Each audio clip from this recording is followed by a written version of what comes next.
Star Network is here. Oh, no punches! I'm real revolutionary right now. Support this man, Black Media. He makes sure that our stories are told.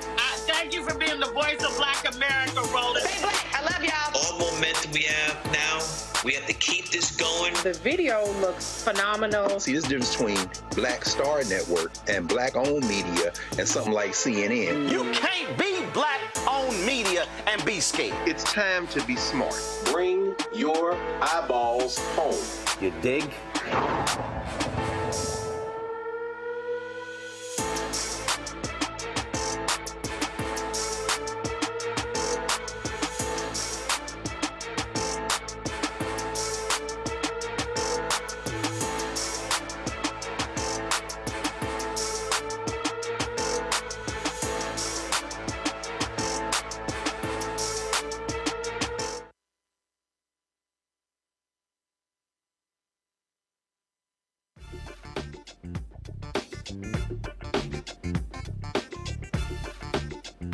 Today is Monday, March 4, 2024. Coming up on Roland Martin Unfiltered, streaming live on the Black Star Network. Unanimous decision from the Supreme Court ruling that states do not have the authority to determine whether presidential candidates are eligible to run for office. The Nation Justice Correspondent Elie Mystal will join us to talk about how the justices went further than what the case was actually all about. You also can't believe everything you see on the internet. Conservatives are creating AI-generated content aimed at Black voters, showing how they just love Donald Trump. It's all a lie. Plus, NFL Hall of Famer, Pro Football Hall of Famer, Emmit Smith blasted his college alma mater, the University of Florida, after the school gutted its entire DEI department. Guess what? It's time for Black athletes to say, we're not going to schools that don't support DEI. Also, we'll talk to the candidates running for the 18th Congressional District in Houston. Congresswoman Shelia Jackson Lee is being challenged by Amanda Edwards. We'll have both of them joining us tonight.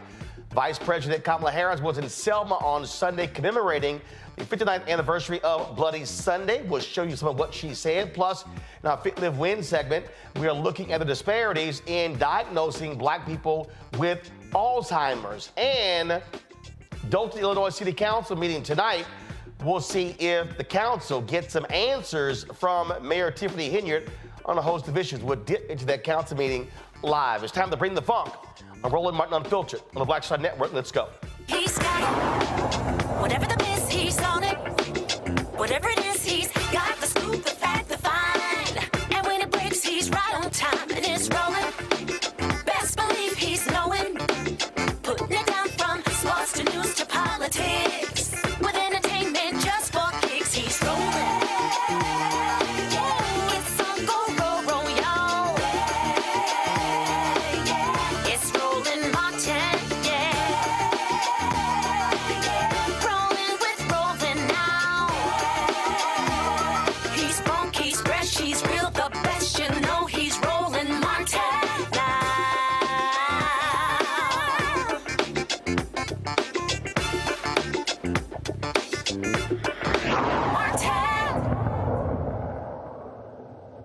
Now, unanimous decision. The Supreme Court says states cannot kick Donald Trump off the ballot over his actions leading up to the January 6th attack on the U.S. Capitol.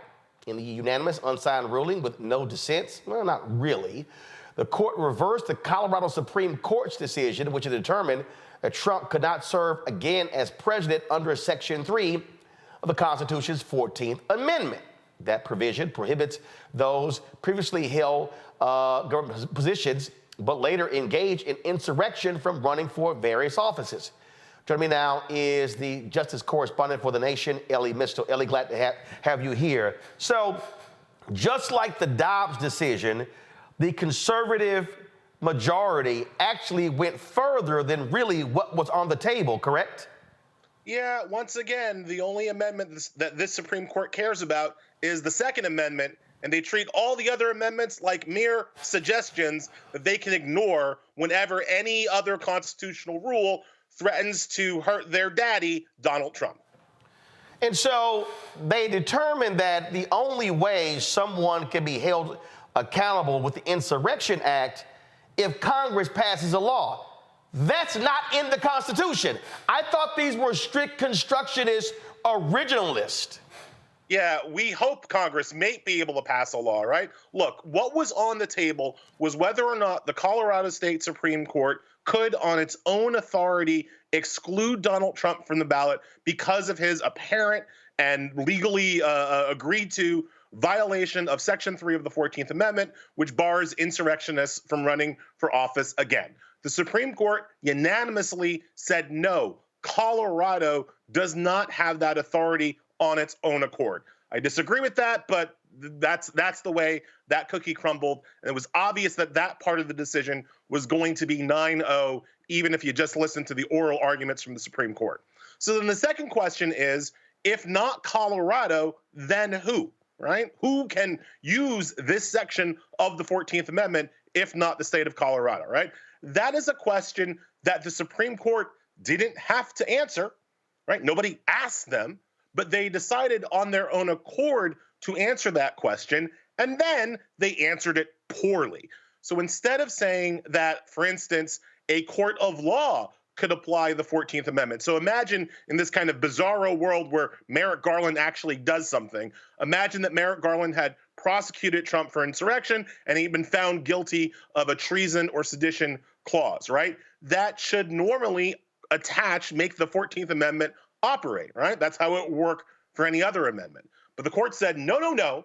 Even in that case, even in the case where Trump was tried, convicted, and jailed for insurrection, that wouldn't kick him off the ballot. The only thing that can kick him off the ballot, according to the conservatives on the Supreme Court, is if Congress, by law, passes a piece of legislation specifying that people who are charged with insurrection are kicked off the ballot. So that part of the decision, that part was not unanimous. That part was actually 5-4, kind of boys versus girls. It was the 5 male conservative justices saying that, yes, only Congress could do this, and the 4 women, including Amy Coney Barrett, kind of saying that that was a bad ruling, that the court went further than it needed to in order to protect in order to protect their Lord and Savior, Donald Trump. And here's why that's total BS. In Arizona, there was an elected official who a judge ruled engaged in the insurrection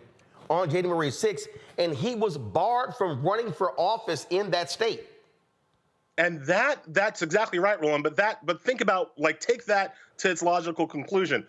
Who is the Supreme Court trying to help? And you see that the Supreme Court isn't just trying to help Donald Trump. It's trying to help everybody who attacked the Capitol on January 6th. It's trying to help Marjorie Taylor Greene. It's trying to help Jim Jordan. It's trying to help whatever local oath breaker, oath boy, proud boy, whatever white supremacist you want to call it. It's trying to help all of those white supremacists not lose any ability to run for office and continue their coup. That's the extreme part of the Supreme Court's ruling. They could have kind of cabled it just to Donald Trump, but no. The 5 conservative men said, we're trying to make the world safe, make government safe for all of the rest of the white supremacist insurrectionists, should they wish to run for office in the future. That's the real upshot of today's ruling. Here's also why the ruling is utter BS. Let's say Donald Trump was in his 3rd year in the Oval Office and engaged in an insurrection. The Supreme Court is saying that Congress has to pass a law. The only way the law becomes effective is if the president signs it. So what they're saying is that the person who engages in the insurrection could actually just veto the bill, and then it will require 2/3 of Congress to override the veto. That's nuts that Congress gets to pass a bill that the president would have to sign to hold him accountable, and he could run again. Do you see how the fix is in? I mean, you're exactly right. So, what do we take from that information? And what I take from that information is that the fix is in, and the Supreme Court is 100% in the tank for not just Donald Trump personally, but his entire white supremacist movement.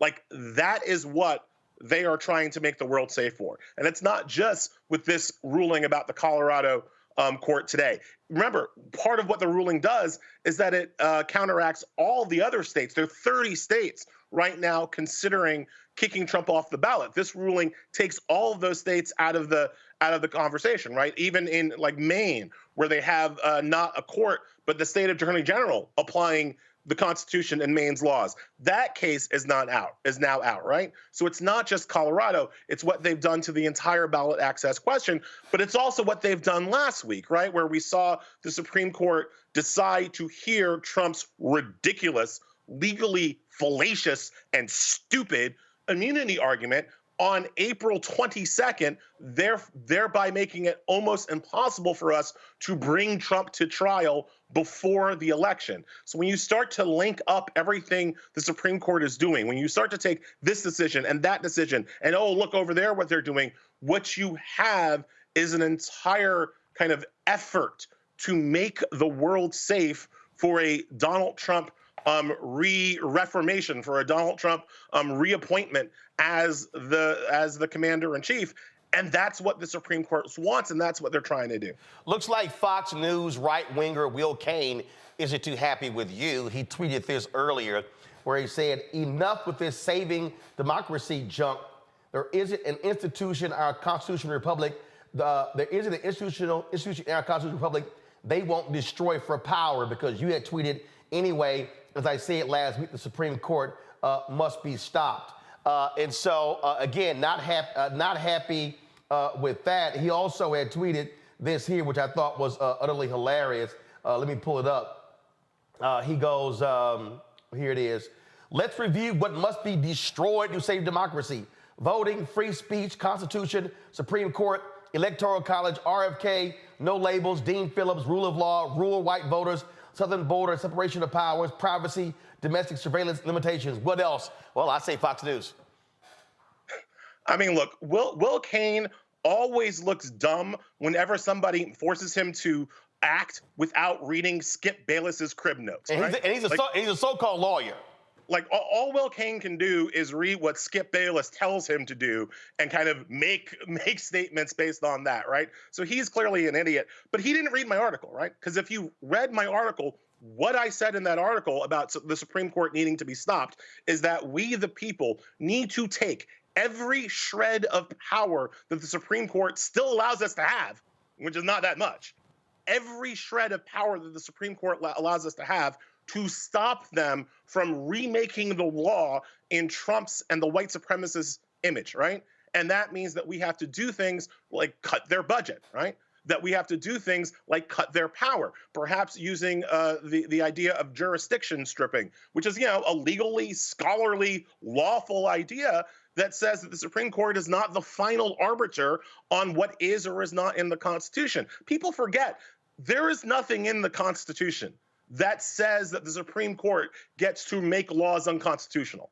That power was invented by, wait for it, the Supreme Court itself in 1803 in a case called Marbury v. Madison, where it called onto itself the power to declare laws unconstitutional. That wasn't in the original Constitution. That wasn't what James Madison and Alexander Hamilton imagined when they wrote that thing. So this idea that our Supreme Court should have so much power is different than every other country on the planet, but also different than what the Constitution itself calls for. The Constitution says the Supreme Court should exist. It does not say that the Supreme Court has the final say on what's in the Constitution. And what I'm advocating for is for people to wake up and realize that and stop letting these 9 unelected, unaccountable rulers lord over all of us with their fake power.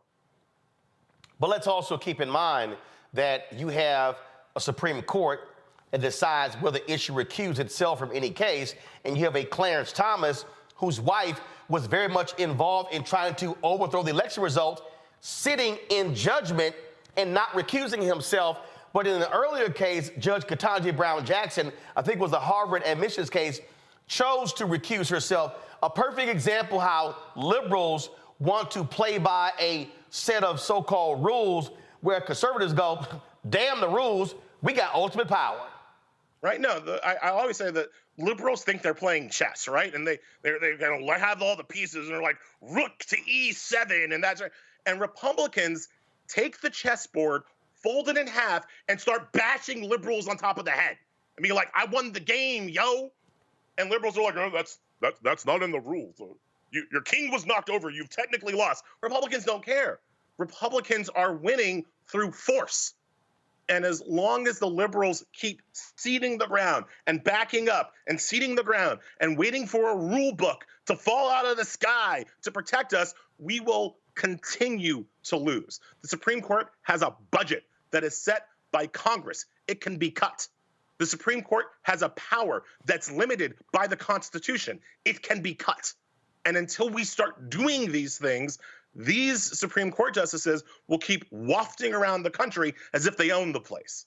Last point here, this tweet went out, and I think it is appropriate. This person said, nobody has ever been more right about anything in the history of America than Hillary was right about the importance of the Supreme Court in 2016. And there were so many Democrats, so many progressives who chose to sit on their ass, stay at home because they were pissed off at her, saying that they didn't like her and they didn't like this, and she mentioned predators, she was this, that, and the other, and she didn't go hard enough against her husband, and all this sort of stuff like this. And what ends up happening? Conservatives get 3 Supreme Court justices. They block 100 federal judgeships from Barack Obama. And what do we get? Affirmative action decision, this decision, Roe v. Wade being overturned, and all because, let's be clear, there were some people, black, white, Latino, Asian American, men, women, gay, straight, who were like, Hillary, I just don't get it. And Republicans were like, we got no problem electing the thug because he's going to do what we want him to do. Look, there are 3 branches of government, and I keep trying to get people to realize that it is the 3rd branch, the Supreme Court branch, that has a veto power over the other 2 branches. Yep.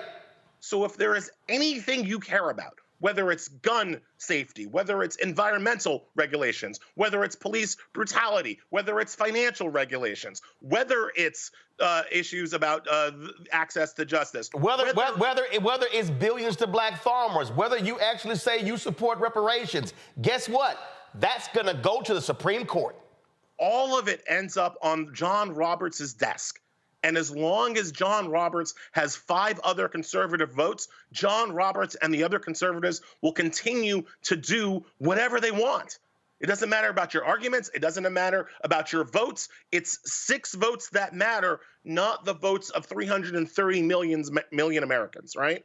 And so if you don't use, again, what little power you have, what little power they allow you to have, to deploy your votes for the party that is going to try, one hopes, to stop them, that is going to try, one hopes, to rein in their power, then all you are doing is ceding the ground, not to whoever the Republicans elect, but to these 6 unelected judges to do, again, Roland, whatever they want.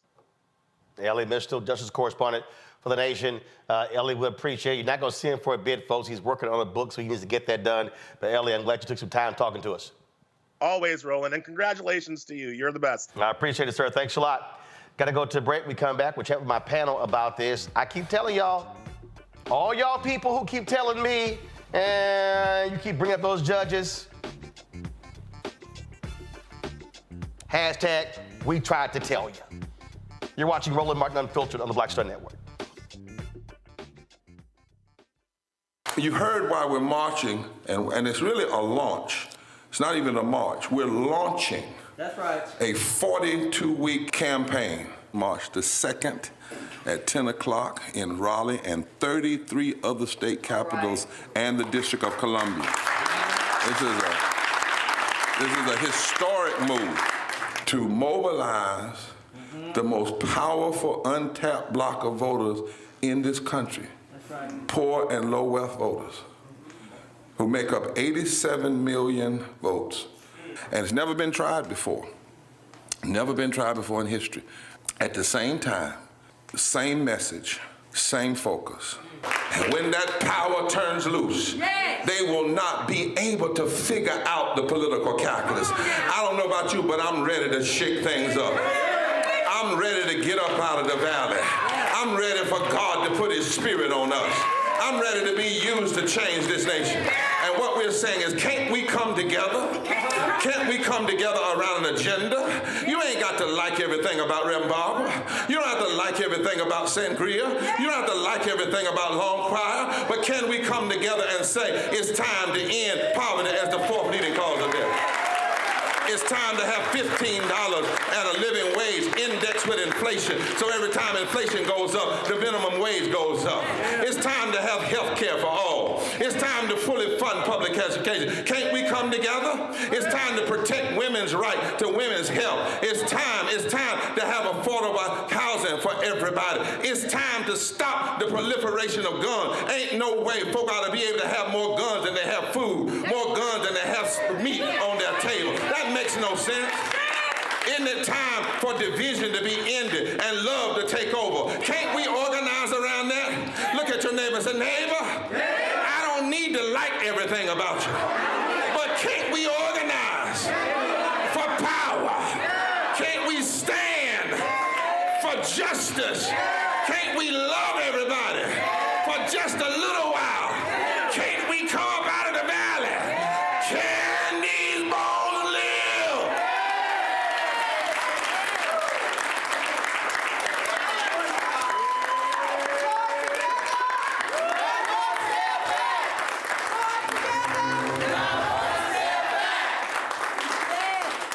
Hello, I'm Paula J. Parker.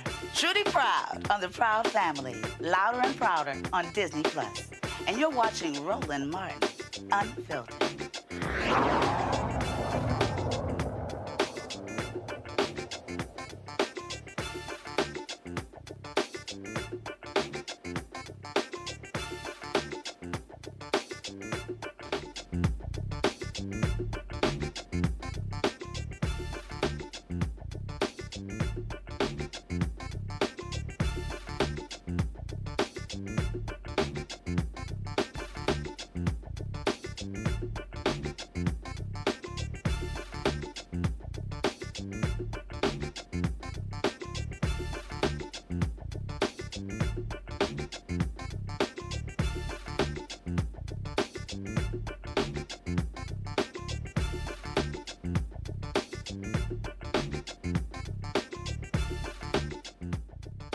All right, folks, let's go to my panel. Joining me right now is Dr. Julian Malvo, economist, president emeritus, Bennett College, author out of D.C., Dr. Amakongo Dibinga, senior professorial lecturer, School of International Service with American University, also out of D.C., Rita Shannon, former Georgia State Representative out of Atlanta. Glad to have all three of you here. Renita, I'll start with you. I'm going to keep pounding this over and over and over. And I've got some simpletons out there who keep telling me, again, I love the nonsense. Oh, man, you a shield for the Democrat. You keep trying to make us vote for Democrats. Take party out. Focus on issues. Money for black farmers. Affirmative action decision. Civil rights. Voting rights. Section 4, Shelby v. Holder. Section 2. Environmental rights, environmental racism. Federal judge down in Louisiana ruling against Cancer Alley. A circuit out of Arkansas saying third-party groups don't have standing when it comes to filing voting rights lawsuits. Federal judge in Louisiana tells the state, get those juveniles out of Angola prison. Federal judge in the Panhandle in Amarillo rules against the Plan B abortion bill. I can go on and on and on and mention numerous laws that are local, state, and national that the federal bench rules against. And so for any fool who tells me at the 150 plus judges that Biden and Harris have appointed, a significant number are African American, a significant number are black women, do not matter, they have got to be stupid. this ruling today is something that is really at odds with what conservatives have been fighting for, because for the last several years or so, they really have been fighting about how states' rights are really important in various different areas, and one of them has been in controlling elections. And so we've seen fights here where conservatives have been making the point that the federal government should not be making decisions on what happens in elections, and that is a job at the state level of the Secretary of State. So this ruling today is very interesting, where you mentioned before that, you know, they went a little further than they should have gone. The Supreme Court went further on the Dobbs decision, and once again, now they've gone further than what they were originally asked, except this time it's going to be at odds with what conservatives want. Now, what I think is very interesting is what Elie talked about, which many of us know and have felt at a visceral level, which is the analogy that he said about the chessboard, where Democrats are thinking that they are playing chess and Republicans really don't care about the rules of the game, and they are just willing to take the chessboard and beat the Democrats over the head. We have got to get tougher. My question is, does the Biden administration understand how important the Supreme Court is? Because many people were asking the Biden administration, President Biden directly, to expand the court when we had full power in the first 2 years. And that was something, along with breaking the filibuster to pass his agenda, that he decided he did not want to do. So at the end of the day, the Supreme Court should not have as much power as it is wielding, and it does not have to have as much power as it is wielding if we codify into law the rights that we want to have. The Supreme Court's job is to, once legislation has been passed, they are supposed to then make decisions around interpreting legislation, not actually be passing legislation. And as Elie said before, the Supreme Court should not have any power to just say that something is unconstitutional. And so at the end of the day, this really is a problem that we really need to stop relying on the courts for our rights and actually pass the legislation that we want to protect our rights, so the Supreme Court does not have the power that it's currently yielding. But Congo, if it's set up the way it is right now, what I am saying to Democrats, progressives, independents, black people, okay, if you use the power of your ballot, then you're in control. Here's the reality. Manchin doesn't run for re-election in West Virginia, which means Democrats can't lose Sherrod Brown's seat in Ohio. They can't lose Rosen's seat in Nevada. They can't lose Sinema's seat. You got the Democrat who's running against. She's independent. He's running for that particular seat as well, or Tester in Montana. So you got to hold the line in the Senate, and you got to win the White House. Here's the deal: Alito and Thomas are in their 70s. Yep. And when I've said this here, Roberts, I think, is 66 or 67. So understand, if you do the math, if Democrats win the White House and hold the Senate in 2024, win the White House and hold the Senate in 2028, it is likely they're going to pick 2 or 3 of those positions, which means, again, if your focus is on winning, if you win in 24 and you focus on 28 and you win in 32, by 2033, it's a good bet they're going to be able to control the Supreme Court. All is not lost.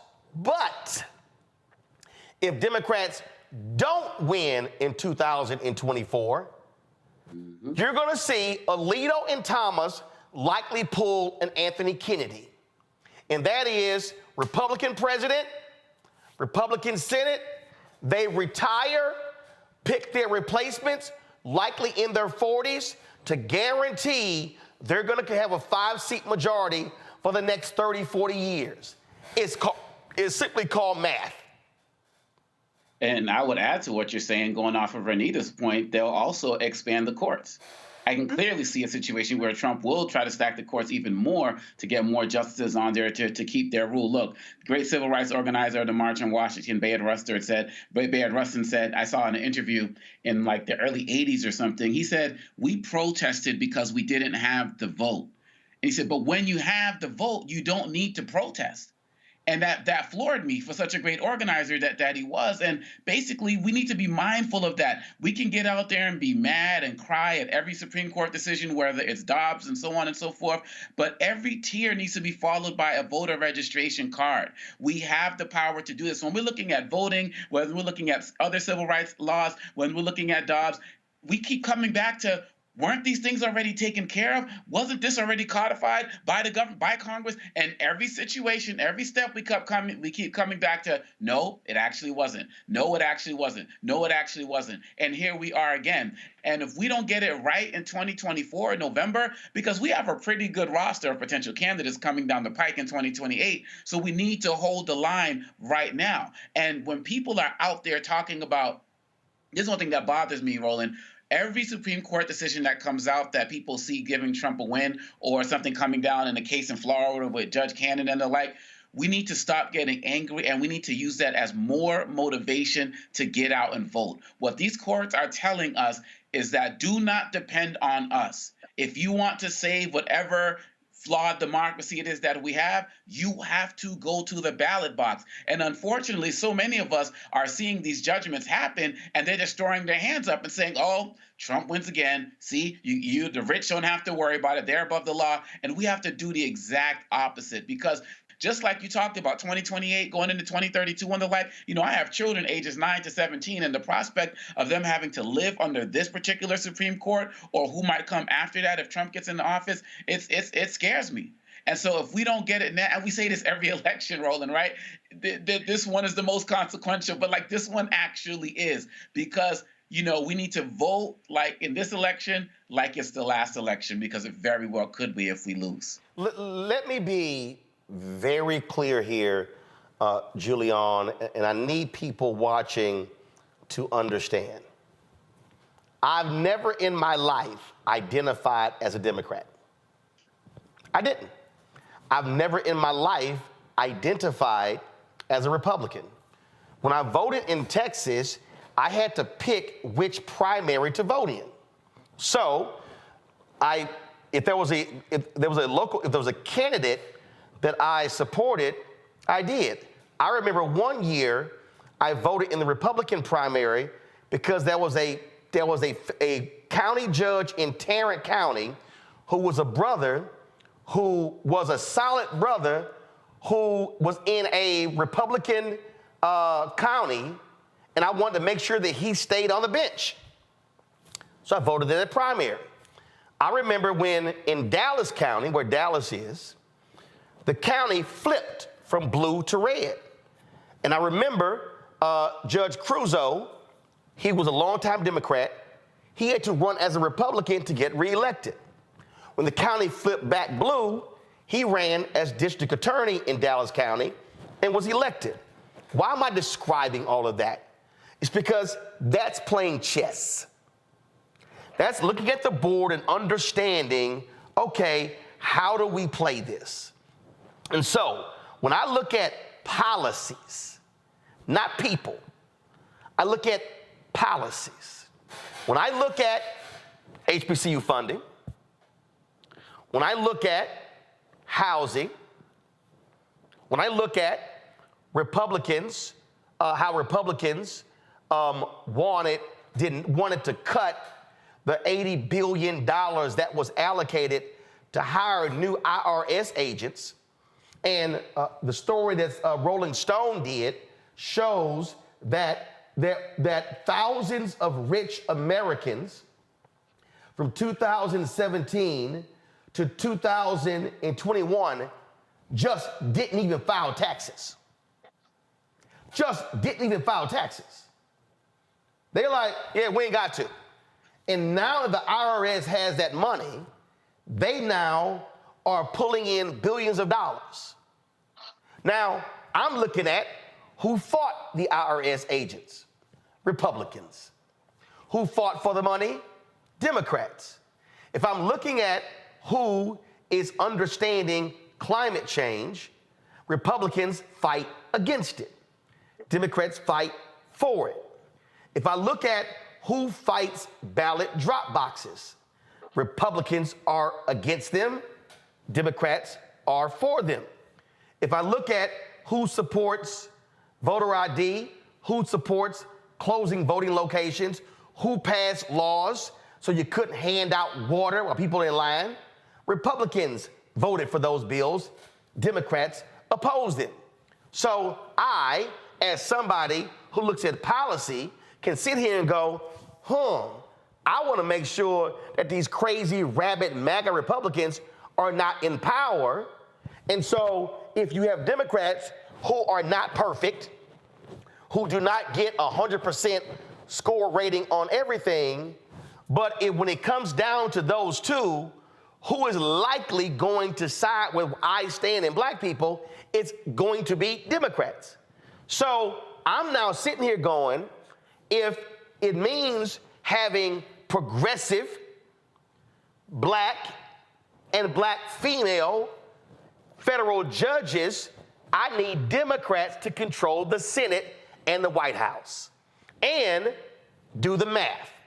930 federal judges. Trump appointed about 237 or 242. 100 of them should have been Obama. Biden and Harris is appointed, I believe, 150 to 165. Do the math. If Democrats win in 2024, they will appoint likely another 200 federal judges. Now you're up to 360. If Democrats win in 2028, they will appoint likely another 200 judges. Now you're at 560. That means that Democrats will have appointed half of all federal judges.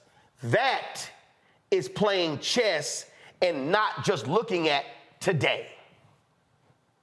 You know, Roland, I always crack up when you say people accuse you of shilling for Democrats, because I think nothing is further from the truth. You're critical of, frankly, everybody. But you're critical from a principled policy perspective, not from a partisan perspective. And so these accusations, like you said, if people don't read, they're not thinking, yeah, let's just leave it at that. I don't want to go low, but I will if I have to. What we need to understand, as you say, it's not just chess and checkers, it's pure arithmetic.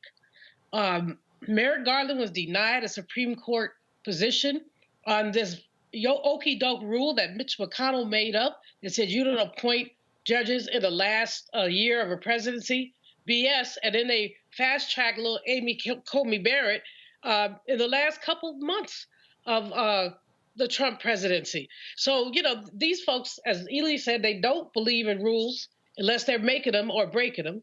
They don't believe in fairness. And Democrats have the unlikely maladjustment of believing in fairness.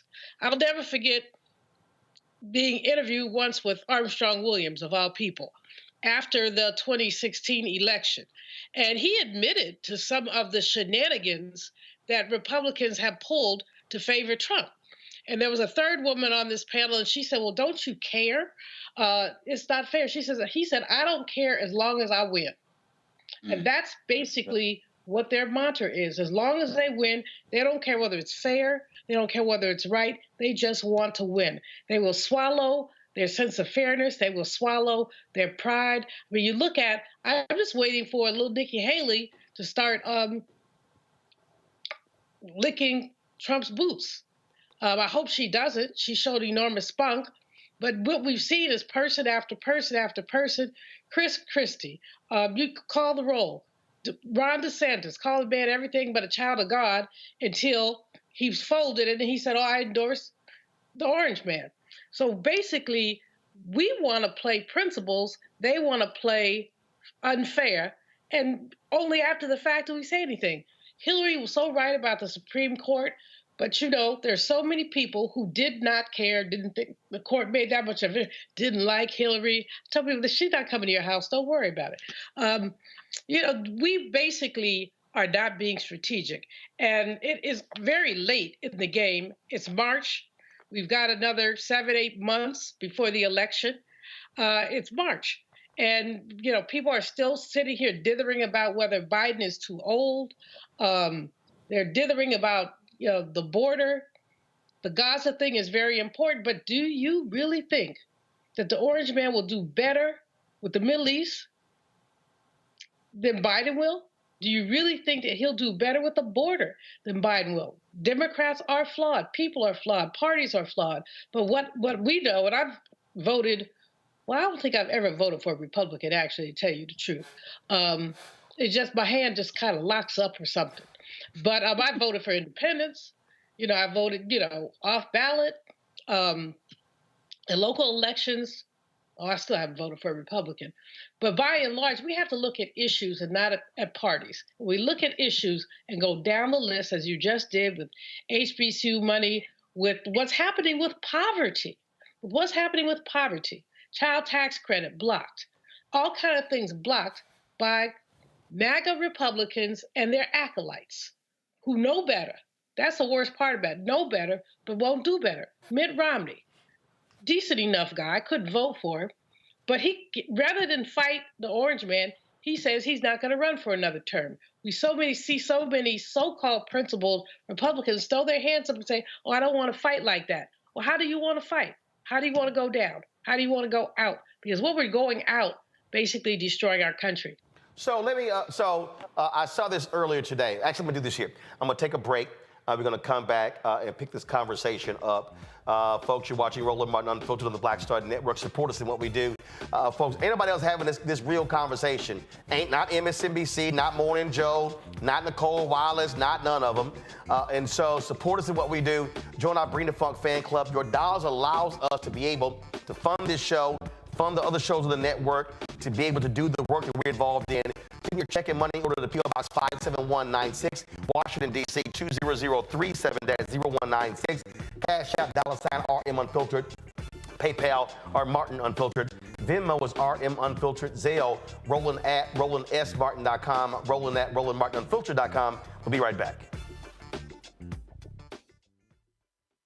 For the last 15 or maybe 16 years, 18 years, I'll say, since when I moved to LA, I hadn't had a break. I hadn't had a vacation, probably a week vacation here or there. Right. This year, after I got finished doing Queen Sugar and we wrapped it out, because I knew I had 2 TV shows coming on at the same time, so I'm gonna take a little break. So I've been on break for the first time, and I can afford it now. Praise God. You know what I'm saying? Right. So I can afford it. And I'm like, I can sit back and ain't got nothing to worry about, man. But this was the first time in almost in 2 decades that I've actually had time to sit back and smell the roses.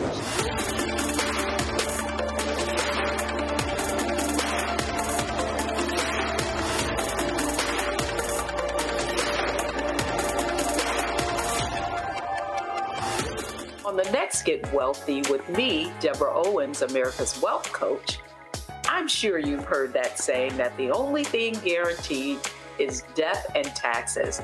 The truth is that the wealthy get wealthier by understanding tax strategy. And that's exactly the conversation that we're going to have on the next Get Wealthy, where you're going to learn wealth hacks that help you turn your wages into wealth. Taxes is one of the largest expenses you ever have. You really got to know how to manage that thing and get that under control so that you can build wealth. That's right here on Get Wealthy, only on Black Star Network. Hello, I'm Jamia Pugh. I am from Coatesville, Pennsylvania, just an hour right outside of Philadelphia. My name is Jasmine Pugh. I'm also from Coatesville, Pennsylvania. You are watching Roland Martin Unfiltered. Stay right here.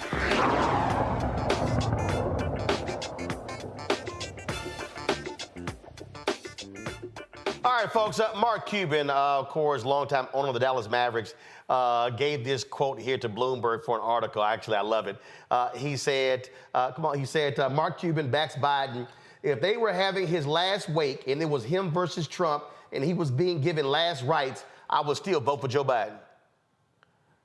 He ain't lying. I'm with him 100% on that. There is no way in hell, under any circumstance, that I would vote for Donald Trump. But this is what I need our people to understand: what happens when you sit your behind at home.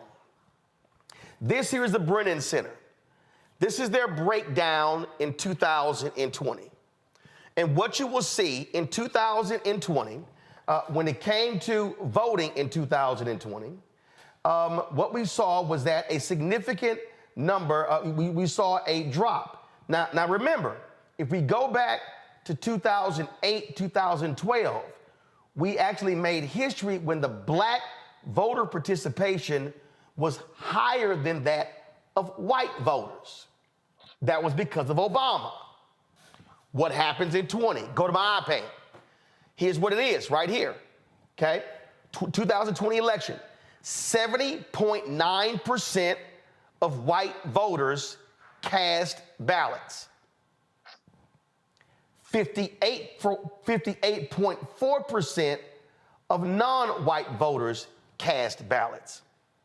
That means, it shows here, 62.6% of black people voted, 53.7% of Latino voters voted, 59.7% of Asian Americans voters cast ballots. Now remember, in Texas, 2022, even with Beto O'Rourke running for governor against Greg Abbott, even after Uvalde, even after the Dobbs decision, even after all of the heinous thing Republicans did there, upwards of 80% of all voters under the age of 30 did not vote. And so when y'all hear me make the argument that black people, because we only make up 14%, 13, 14% of the country, we can ill afford to be at 62.6%. If you run the numbers in many places, if black people voted at 70 to 75% of our capacity, that would make the difference between winning and losing. Let me repeat that. If white voters stay here, and Latino voters are here, and Asian voters are here, but if black voters are here, that means more of us will be voting in elections at a higher rate than white Americans. So that means if there's an additional 5, 10, 15, 20, 25,000 black people voting, guess what? That's the margin of victory in Georgia. That's the margin of victory for Biden-Harris in Arizona. That's the margin of victory in Nevada.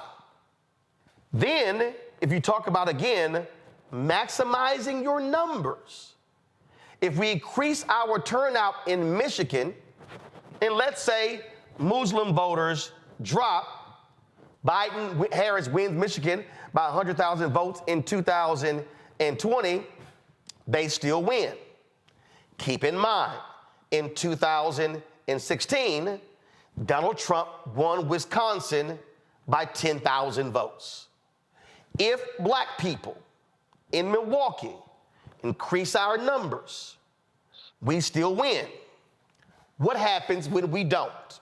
Well, this is what happened in 2022. There was a 50,000 vote drop-off in Milwaukee, not Wisconsin, solely in Milwaukee. There was a 50,000 vote drop-off in Milwaukee from 2018 to 2022. Lieutenant Governor Mandela Barnes, black man, was running against MAGA Republican Ron Johnson, the same Ron Johnson who tried to participate in overthrowing the election. Mandela Barnes loses to Ron Johnson by 26,000 votes. That means if there is not a 50,000 vote drop-off in Milwaukee alone, Mandela Barnes is the United States Senator for the next 6 years. Instead, MAGA Republican Ron Johnson got reelected. This, Renita, is what I keep talking about, how we have to step back and go, wait a minute, I don't need to wait for the Democrats to come holler at me. We've got to have black organizations on the ground driving our voting, because black people in Wisconsin ain't getting nothing from Ron Johnson, and because a U.S. Senator's vote is not just about his state, Ron Johnson's MAGA Republican vote impacts black people on all public policy matters, and it would be a different vote if Mandela Barnes was there and not Ron Johnson. Well, everything you're saying is correct as it relates to turnout is how you win elections. But the part that I feel like is not coming, that you're not quite putting focus on, that what really needs to have focus on is that turnout only comes if voters feel like that they have something to vote for, and if they are satisfied with what they are seeing as far as what is being promised, and if they believe that that candidate is going to do it. This is not solely a Black people voting problem, because white people do the same thing. And I say that because what the left is going through right now is the same thing that the right went through a couple of years ago. We all watched it happen. The Republicans used to run candidates like Mitt Romney.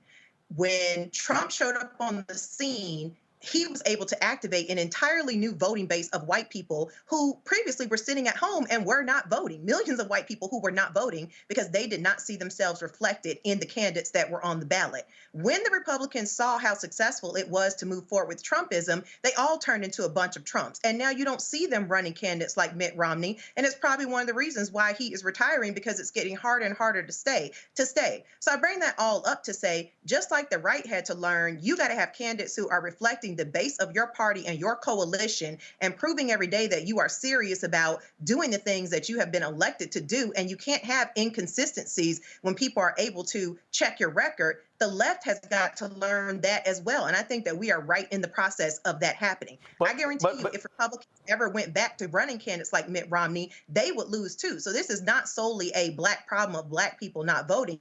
Right, you're right in the turnout, but we are spending too much time. It's important to make people understand who Trump is. People know that. But we're spending too much time framing this up as voters making a choice between Trump and Biden. They're not. They are making the choice between voting and not voting. That is the choice. So, but here's the Congo. But this is the point I'm making.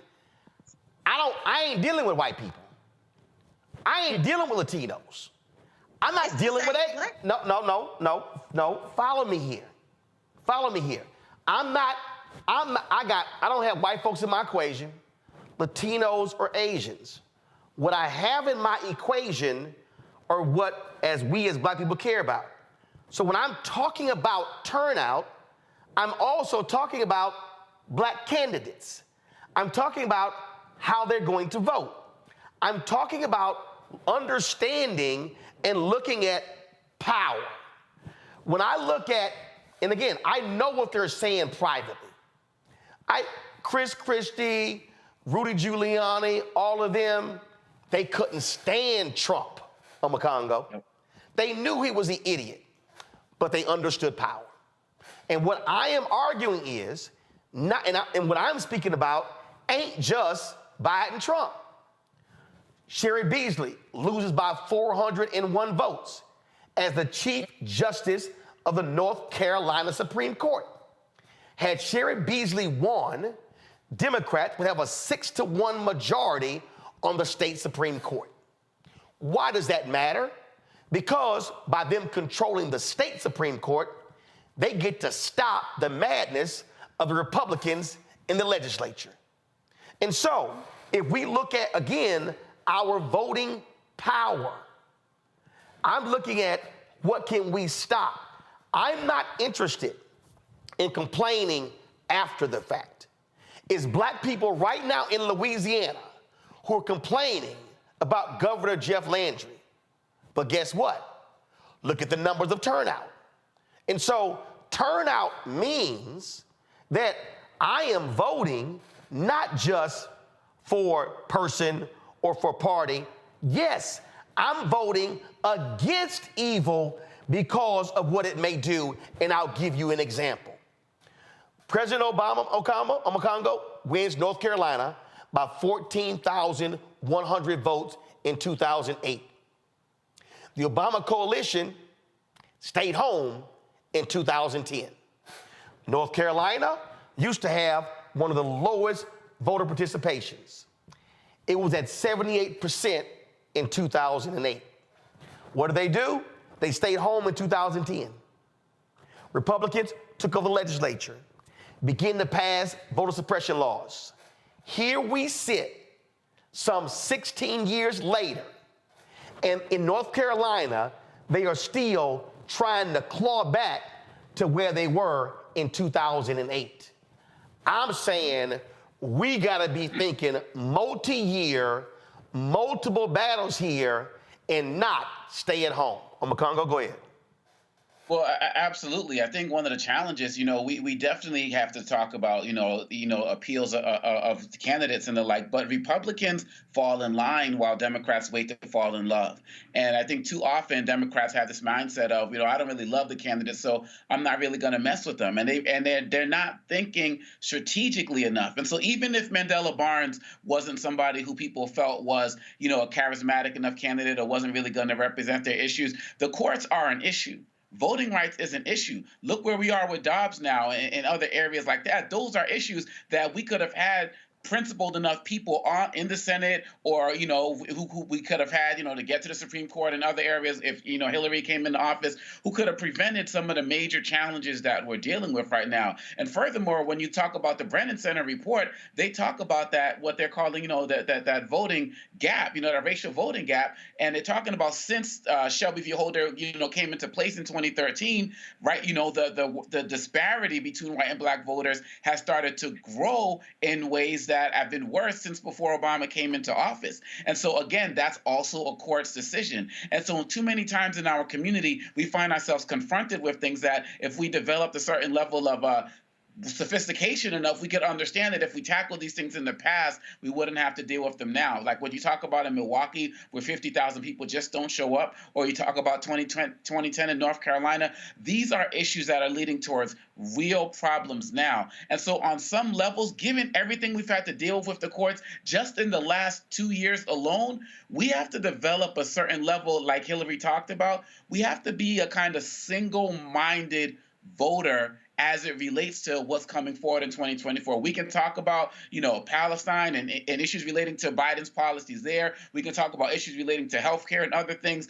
But who is going to be in power to create a court system that's going to affect our agenda for generations? Period, bottom line. And that's where Republicans have always been. And I appreciate what Renita's saying in terms of, what the Republicans went through and how they switched their candidates and all of that type of stuff. I understand what she's saying. And we need to go through that a little bit as well. But when we're dealing with this existential threat to our very well-being in this country, there's a certain level of, and I'm not saying compromise principles, but there's a certain level of strategic mindset that we need to have and who we're going to put in office, period, bottom line. And so we got to increase the numbers if we really want to take part in this American experiment. Julian, again, I'll use an example. I was there on the ground for the special election in Mississippi, where Mike Espy lost to Senator Cindy Hyde-Smith by 65,000 votes. And there were a significant number of black people in Mississippi who were eligible but did not vote. And not just them, there were a lot of poor white people, eligible but did not vote. But I'm gonna take them off the table. If I only focus on black people who did not vote, that number had, those folks voted, had 65% of the black people in Mississippi who did not vote, voted, Mike Espy is a United States Senator. That changes the game in Mississippi. So for me, I'm not sitting here, I'm not having a conversation of what white folks doing. What I'm saying is when I look at the numbers and when I look at how we change black participation, black registration, black turnout, if everybody else stays the same, we can win elections across the board. Well, Roland, you made the point before, and it's useful for us to examine that point again about the racism in the Democratic Party and the extent to which many of the Democratic operatives do not pay attention to the black electorate. While everybody has a responsibility to get out and vote, if you look at a Mississippi and a Mike Espy case as an example, who are the operatives? Who was doing GOTV? Who was going door to door? Who was basically telling people, now people should not be told you have to vote, but we know where we are. And so it seems to me that all too often the Democratic Party does not pay attention to their base, which is African American people. They do not spend money on African American operatives, on GOTV, on polling, and all of that. Sherry Beasley could have won easily had she done a few very minor tweaks, but she had the white boys from the Democratic Party telling her how to work North Carolina. But that's why, Julianne, that's why I'm arguing that if you're black, send your money to groups like Black Voters Matter who are gonna be on the ground. What I'm arguing is, and again, holding these strategies accountable, but what I'm saying is we've got to also be funding our own institutions who are doing the work. Well, I don't disagree with you about that at all. I think that folks like Latasha, Melanie, these other folks, they're doing the work, and we can't rely on the Democratic Party. And in the very short run, I'm with you. I don't give a you-know-what about the Democratic Party. I give a whole lot about black folks and our power and our rights. But in the medium run, though, we must hold the Democratic Party accountable, because the fact is that they take us for granted, and we need to stop that. And if it takes us, I don't want to sit out an election because look what happens when we do, but we have to hold that party accountable, and we have to hold them accountable in the harshest of terms. And what I'm saying is I'm not having a party conversation. I'm having a black conversation. And here's the final point before I go to a break. Go to my iPad. I told you, folks, this was the headline in Texas, where it says 75% of Texas voters under age 30 skipped the midterm elections. 75%.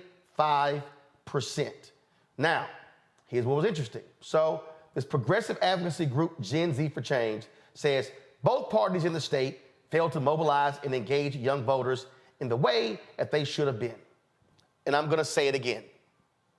If you're waiting for a party to show up, you're doing the wrong thing.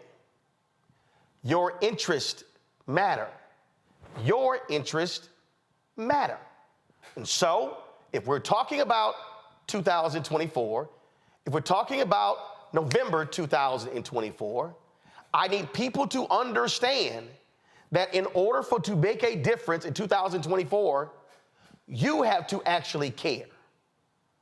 And if you're in Georgia, North Carolina, Pennsylvania, Wisconsin, Michigan, Arizona, Nevada, those are likely going to be the states that determine who wins the presidency. But I'm also talking about U.S. Senate, Congress, governors, state reps, state senators, judges, DAs, all down the line. We have to understand that our power is literally in our hands if we decide to use it. And if you choose not to vote for whatever reason, shut the hell up. When we come back, we'll talk to the candidates running for the 18th Congressional District in Houston, including incumbent Shelia Jackson Lee. You're watching Roland Martin Unfiltered on the Black Star Network. You heard why we're marching, and it's really a launch. It's not even a march. We're launching That's right. a 42-week campaign, March the 2nd at 10 o'clock in Raleigh and 33 other state capitals and the District of Columbia. This is a historic move to mobilize the most powerful untapped block of voters in this country. Poor and low wealth voters who make up 87 million votes. And it's never been tried before. Never been tried before in history. At the same time, same message, same focus. And when that power turns loose, they will not be able to figure out the political calculus. I don't know about you, but I'm ready to shake things up. I'm ready to get up out of the valley. I'm ready for God to put his spirit on us. I'm ready to be used to change this nation. And what we're saying is, can't we come together? Can't we come together around an agenda? You ain't got to like everything about Rem Barber. You don't have to like everything about Sangria. You don't have to like everything about Long Choir. But can we come together and say, it's time to end poverty as the fourth leading cause of death? It's time to have $15 and a living wage indexed with inflation. So every time inflation goes up, the minimum wage goes up. It's time to have come together. It's time to protect women's right to women's health. It's time to have affordable housing for everybody. It's time to stop the proliferation of guns. Ain't no way folk ought to be able to have more guns than they have food, more guns than they have meat on their table. That makes no sense.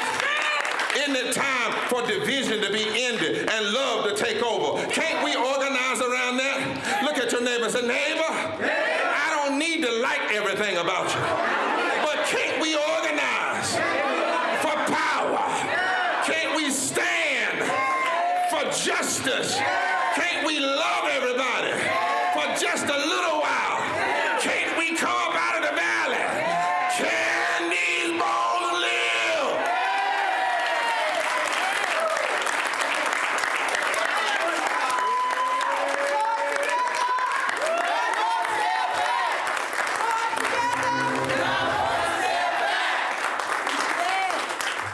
Hello, I'm Marissa Mitchell, a news anchor at Fox 5 DC. Hey, what's up? It's Tammy Roman, and you are watching Roland Martin Unfiltered.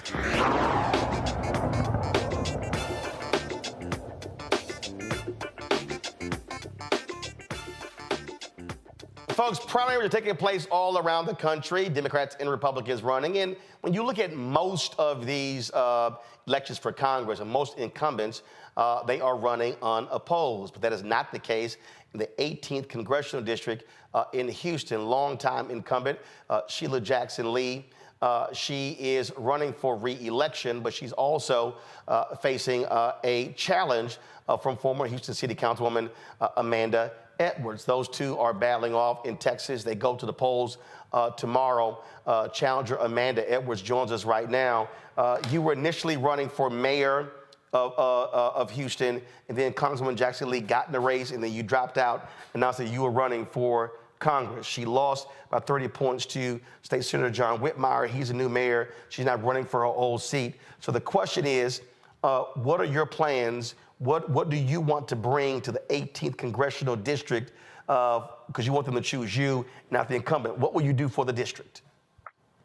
Well, first of all, thank you for having me. And I think when I go around the district, what has been resoundingly clear is that people are ready for change.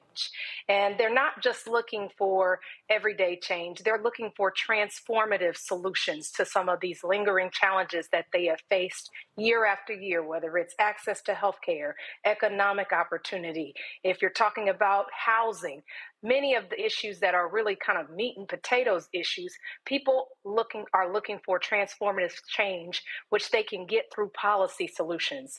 I think separate from that, in addition to being able to respond to the existing challenges, people are looking to have a leader who has a vision for the future of this community. So bringing bold solutions to the table and a bold vision that includes everybody in it having the opportunity not just to get by in the community, we want them to thrive in the community, and having a pathway for success for each and every single resident is part of that vision.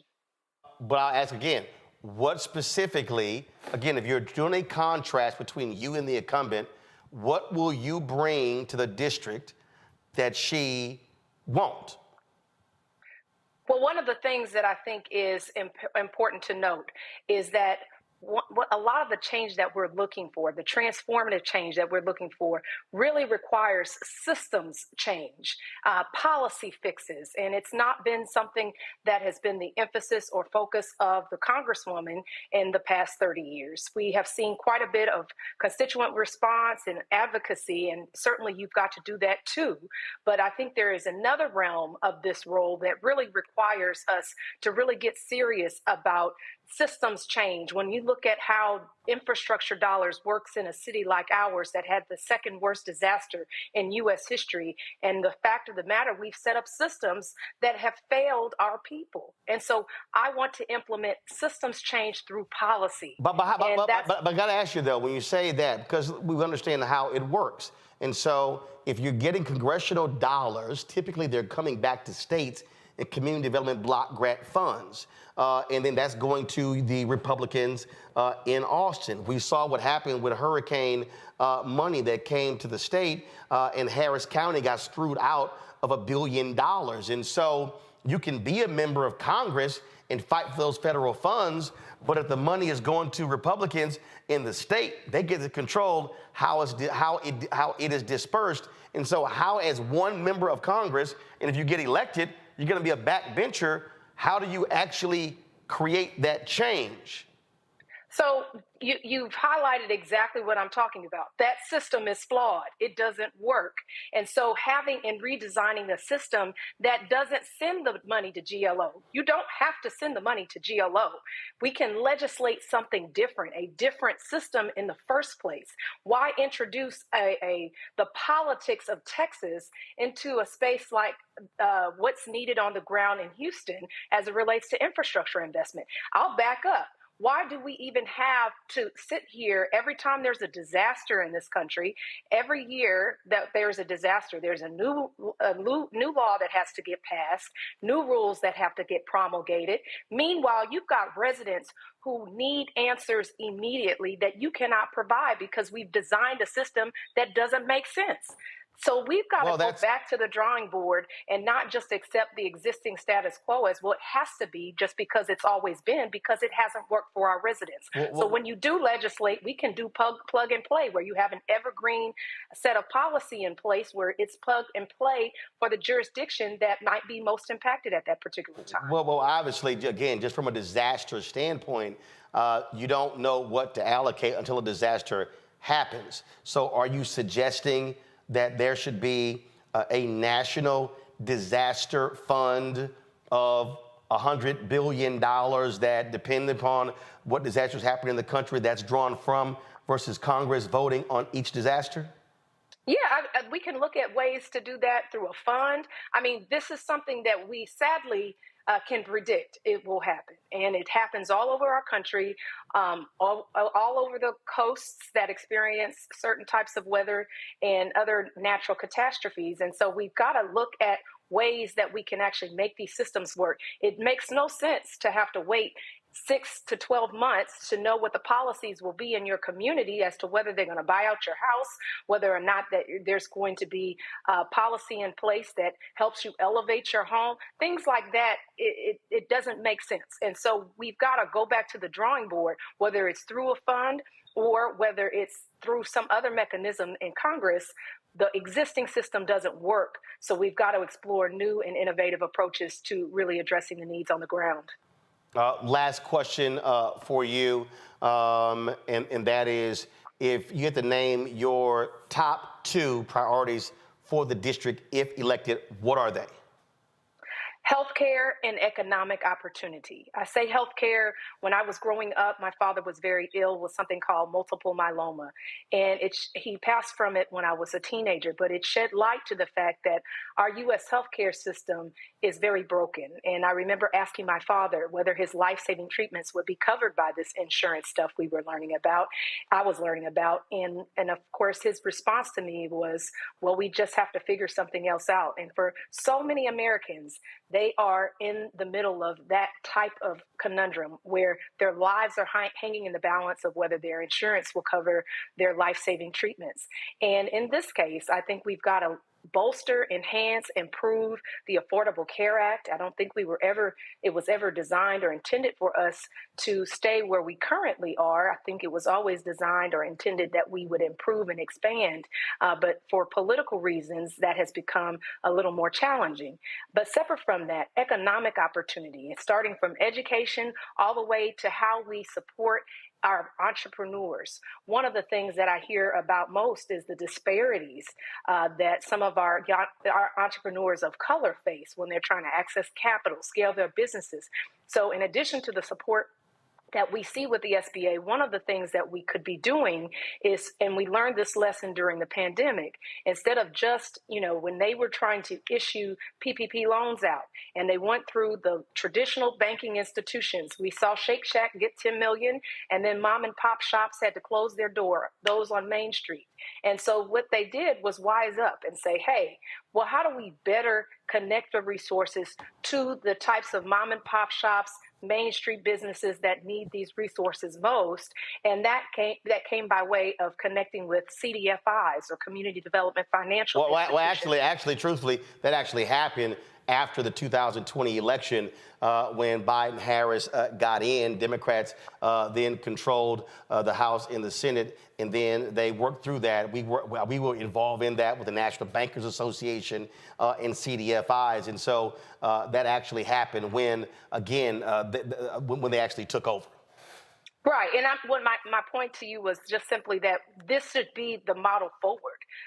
When we think about how few people actually even know what CDFIs are, let alone how to access that, that can be a gateway to creating more equity in our community. So I think the lesson was learned on the first tranche, and they made the adjustment on the second, and I think that should be a pathway forward so that we can start seeing equity and equitable outcomes in our small businesses of color. So I applaud those efforts. All right, Amanda Edwards, we really appreciate it. Thanks a lot. Thank you very much. Folks, go on to a break. We come back. We'll be talking with incumbent Congresswoman Shelia Jackson Lee. You're watching Roland Martin Unfiltered on the Black Star Network. Next on the Black Table with me, Greg Carr. Democracy in the United States is under siege.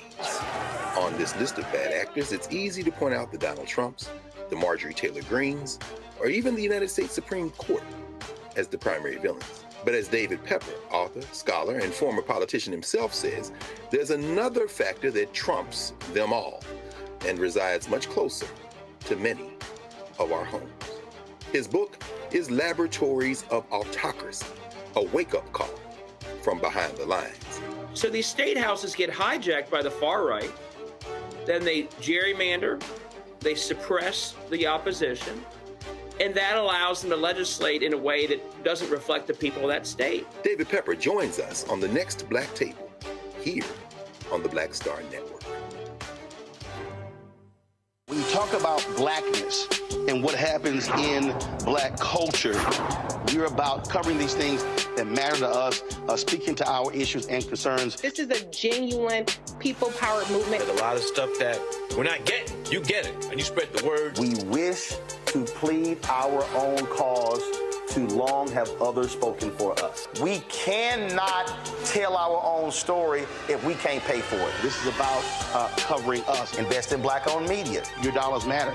We don't have to keep asking them to cover our stuff. So please support us in what we do, folks. We want to hit 2,000 people, $50 this month, raise $100,000. We're behind 100,000, so we want to hit that. Y'all money makes this possible. Checks and money orders go to P.O. Box 57196, Washington, D.C. 20037-0196. The Cash App is $RM Unfiltered. PayPal is R Martin Unfiltered. Venmo is RM Unfiltered. Zelle is Roland at RolandSMartin.com. On the next, A Balanced Life with me, Dr. Jackie. What does it mean to actually have balance in your life? Why is it important and how do you get there? A masterclass on the art of balance. It could change your life. Find the harmony of your life. And so what beat can you maintain at a good pace? What cadence can keep you running that marathon? Because we know we're going to have, high levels, we're going to have low levels, but where can you find that flow, that harmonious pace? That's all next on A Balanced Life on Black Star Network.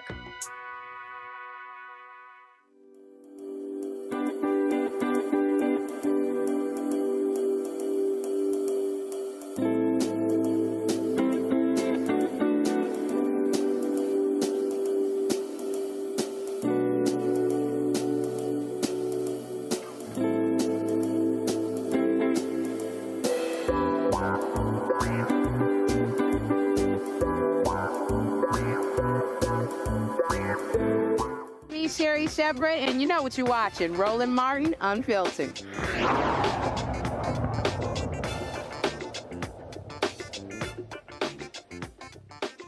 Don't believe the BS. Black people ain't down with Donald Trump. A Florida conservative radio host says he and his team are responsible for the AI-generated images of Donald Trump posing with black voters. They've been posted on social media. The images were created by Mark Kay, one of a dozen discovered by BBC Panorama. These fake images of black Trump supporters generated by artificial intelligence are one of the emerging disinformation trends ahead of November's presidential election. This goes to show you, Congo, they cannot attract black people, and so they got to create fake black people And if you look at one of the photos, one of them has too many fingers in it.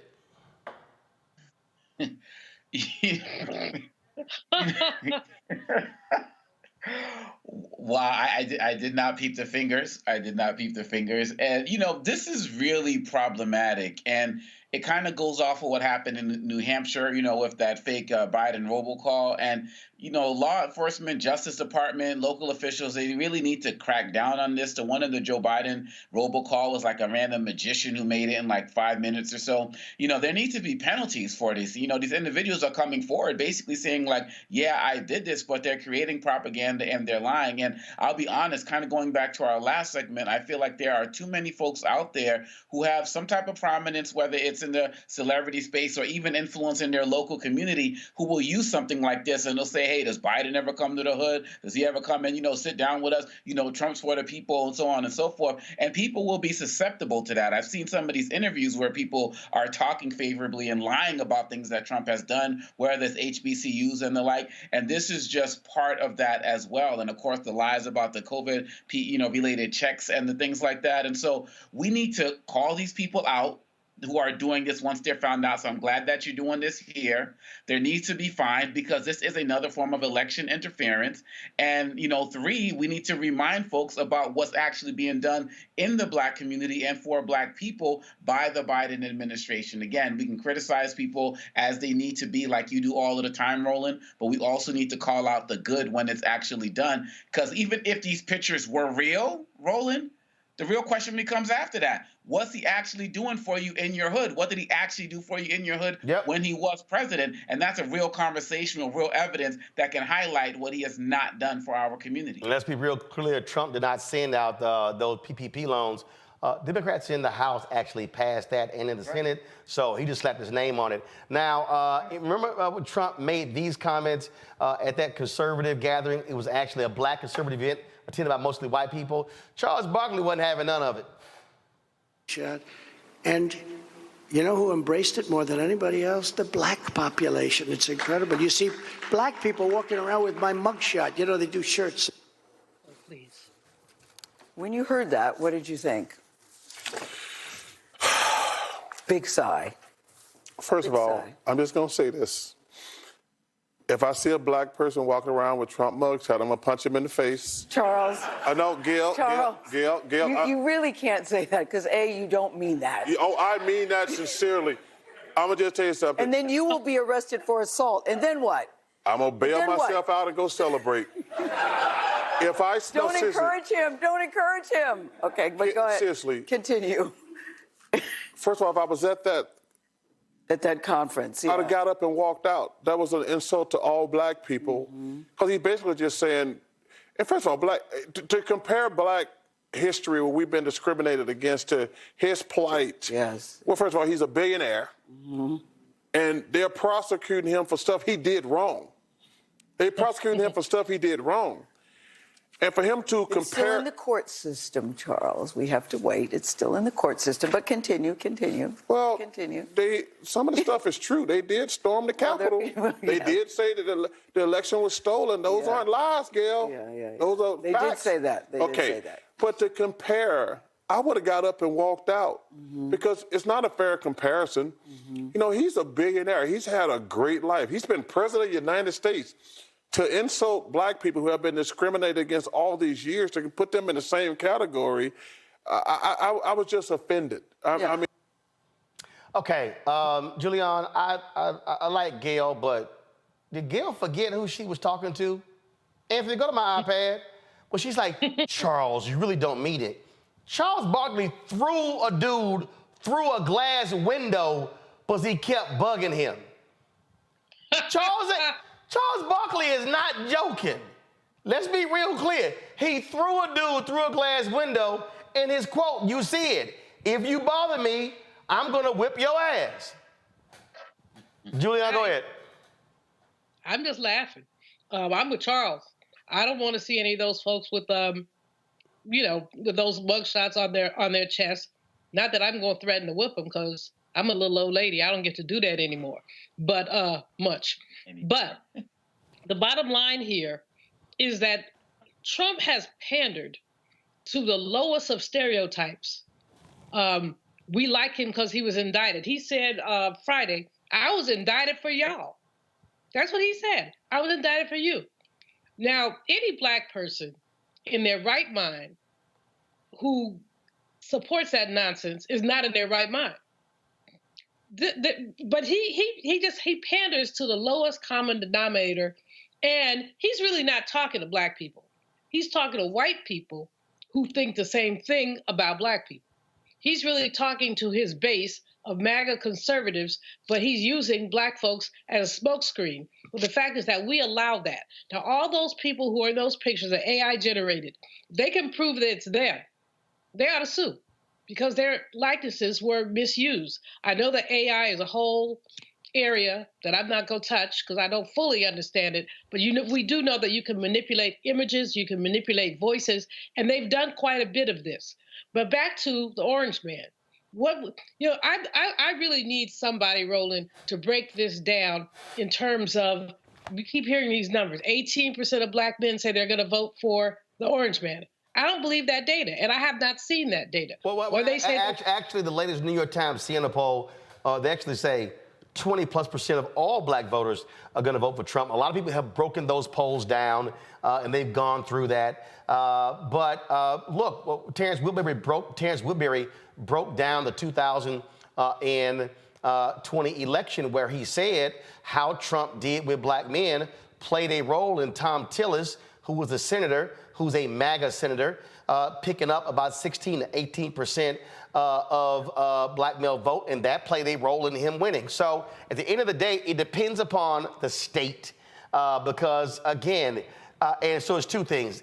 And also, if you have low turnout, obviously those who do turn out, they're voting for Trump, has a greater impact because low turnout actually amplifies them. Go ahead. But here's the bottom line, though. I mean, whatever the numbers are, a poll is a moment in time. A poll is not election day or the pre-election time, early voting, when people are looking at this. I'm hoping that my brothers, that African-American men, will look at what that man has done for them, which is 0, 0, 0, and pander to the lowest common denominator. And I just don't see, it's very troubling to me that brothers, and I think I've talked about this before, my own sibling, male sibling, voted for Trump in 16, but he didn't in 20, because he said the man wasn't about anything. Well, it took you that long to figure that out when you have 4 sisters. But in any case, he claims that it's partly because of economic empowerment, partly because of his machismo, that attract black men to him. I want brothers to prove him a liar. I want brothers to stand up for values. He hasn't done anything for black people and won't. In fact, he'll continue to vilify, to lie, and thinks that inviting Kanye to Mar-a-Lago or putting out a new sneaker line is going to endear him to black people. It will not. I'm with Charles Barkley. Well, look, at the end of the day, Renita, look, there are, and I've seen it, I've seen the comments, whatever, there are black women out there who are talking about voting for Donald Trump. There are black men, okay? It's there. But the bottom line is, I think part of the problem, what I'm seeing with these national conversations, and this is where I blame every executive at MSNBC, at CNN, at ABC, at CBS, at Fox News, and all of these networks, they are having poll-driven conversations and not policy conversations. They were having conversations about Biden's age and, oh, he made this mistake, but they were not talking about Trump slurring his words and stuff like that. To me, that's still all the superficial stuff. The question comes down to, what are your policies? What did Trump do? What did Biden do? What is Trump saying he's going to do? Trump is on record, national abortion ban. They're on record of having a Christian fundamentalist administration. And so mainstream media is stuck on polls and stuff like that and not actual policy and the impact on people. Well, and the one thing that you have to keep in mind with polls, as you said before, it is true. Some Black people are going to vote for Trump. And I, as somebody who has had to campaign to voters, you will never hear me condescend to voters about how they should decide their vote and tell them, you know, what they should or should not be doing, because I just don't. That's what helps us as Democrats lose elections. Those who do vote for Democrats, progressives, and everyone on the left, that's exactly how you lose elections. But I will say, as far as the polls are concerned, one thing that is probably not commonly known, unless you have worked unless you have been a candidate or unless you have worked on a campaign, a lot of people don't realize, but the polls really do not, they don't do a significant or a good job of polling the number of Black people that they need to in order to extrapolate the results. And so for years, no matter what issue you talk about, no matter what issue you think about, whenever they show polling, it typically does not reflect what is the on-the-ground opinion for Black folks. But that's not the goal. But that's not the goal. Okay, the goal, what I'm seeing right now, the problem that I'm seeing right now is that the conversation is completely about polls and not policy. And so I don't care what the poll is. What you now have is Cornell Belcher, who is a Democratic pollster. He's talked about this here. He said, when all of the conversation is about polls, then that's constantly being bombarded in people's minds. And so all they're talking about, okay, polling this, polling that, as opposed to what they are talking about. That's why on this show, you rarely see me bring up any of these polls, because I don't care what the polls say. We're trying to give people information about policy and not a poll. Right, but the other point I'll make, because I'm just trying to put in perspective for you what these polls really mean. Oh, no, man, I know what they mean, but I'm just saying, I got to go ahead. Hold on, let me finish. It's also connected to what we were talking about earlier about these AI images. What Trump is trying to do, and these polls kind of play into it, is make more Black people feel like there is, voting for Trump is not something that is so far out of the realm of anything legitimate. Voting for Trump is something that more Black people are starting to get on trend with. That's what they're trying to make folks feel. And so, like, when you look at the AI pictures that Trump is doing, I think the difference between this and that is that when he previously was campaigning, he had Blacks for Trump, those folks standing behind him. And when people started to investigate, they were frauds too. Right, I was going to say, right, let me finish. You had the one guy, when you looked into it, he was actually I saw a documentary where he was allegedly a part of a cult. I mean, he was a part of a cult, probably the most prominent Blacks for Trump person. So with these AI images, what they're trying to do is say, okay, if you don't see yourself reflected in the normal Black for Trump folks that you see at rallies, look at these pictures of Black people who look like you do, who look like your everyday neighbor, or look like who would probably be your friend. Look, they are accepting of Trump. And so I think between the polls and between the AI pictures, what they're trying to do is run a campaign that basically is saying it's not that extreme, or it's not that weird Black people to be into Trump. So that's why I think it's important to have that perspective for people to understand how polls are constructed and how they are derived. Well, and again, at the end of the day, the whole point is to have conversations not about policy, but about that. Over the weekend, I was going back and forth with some of these crazy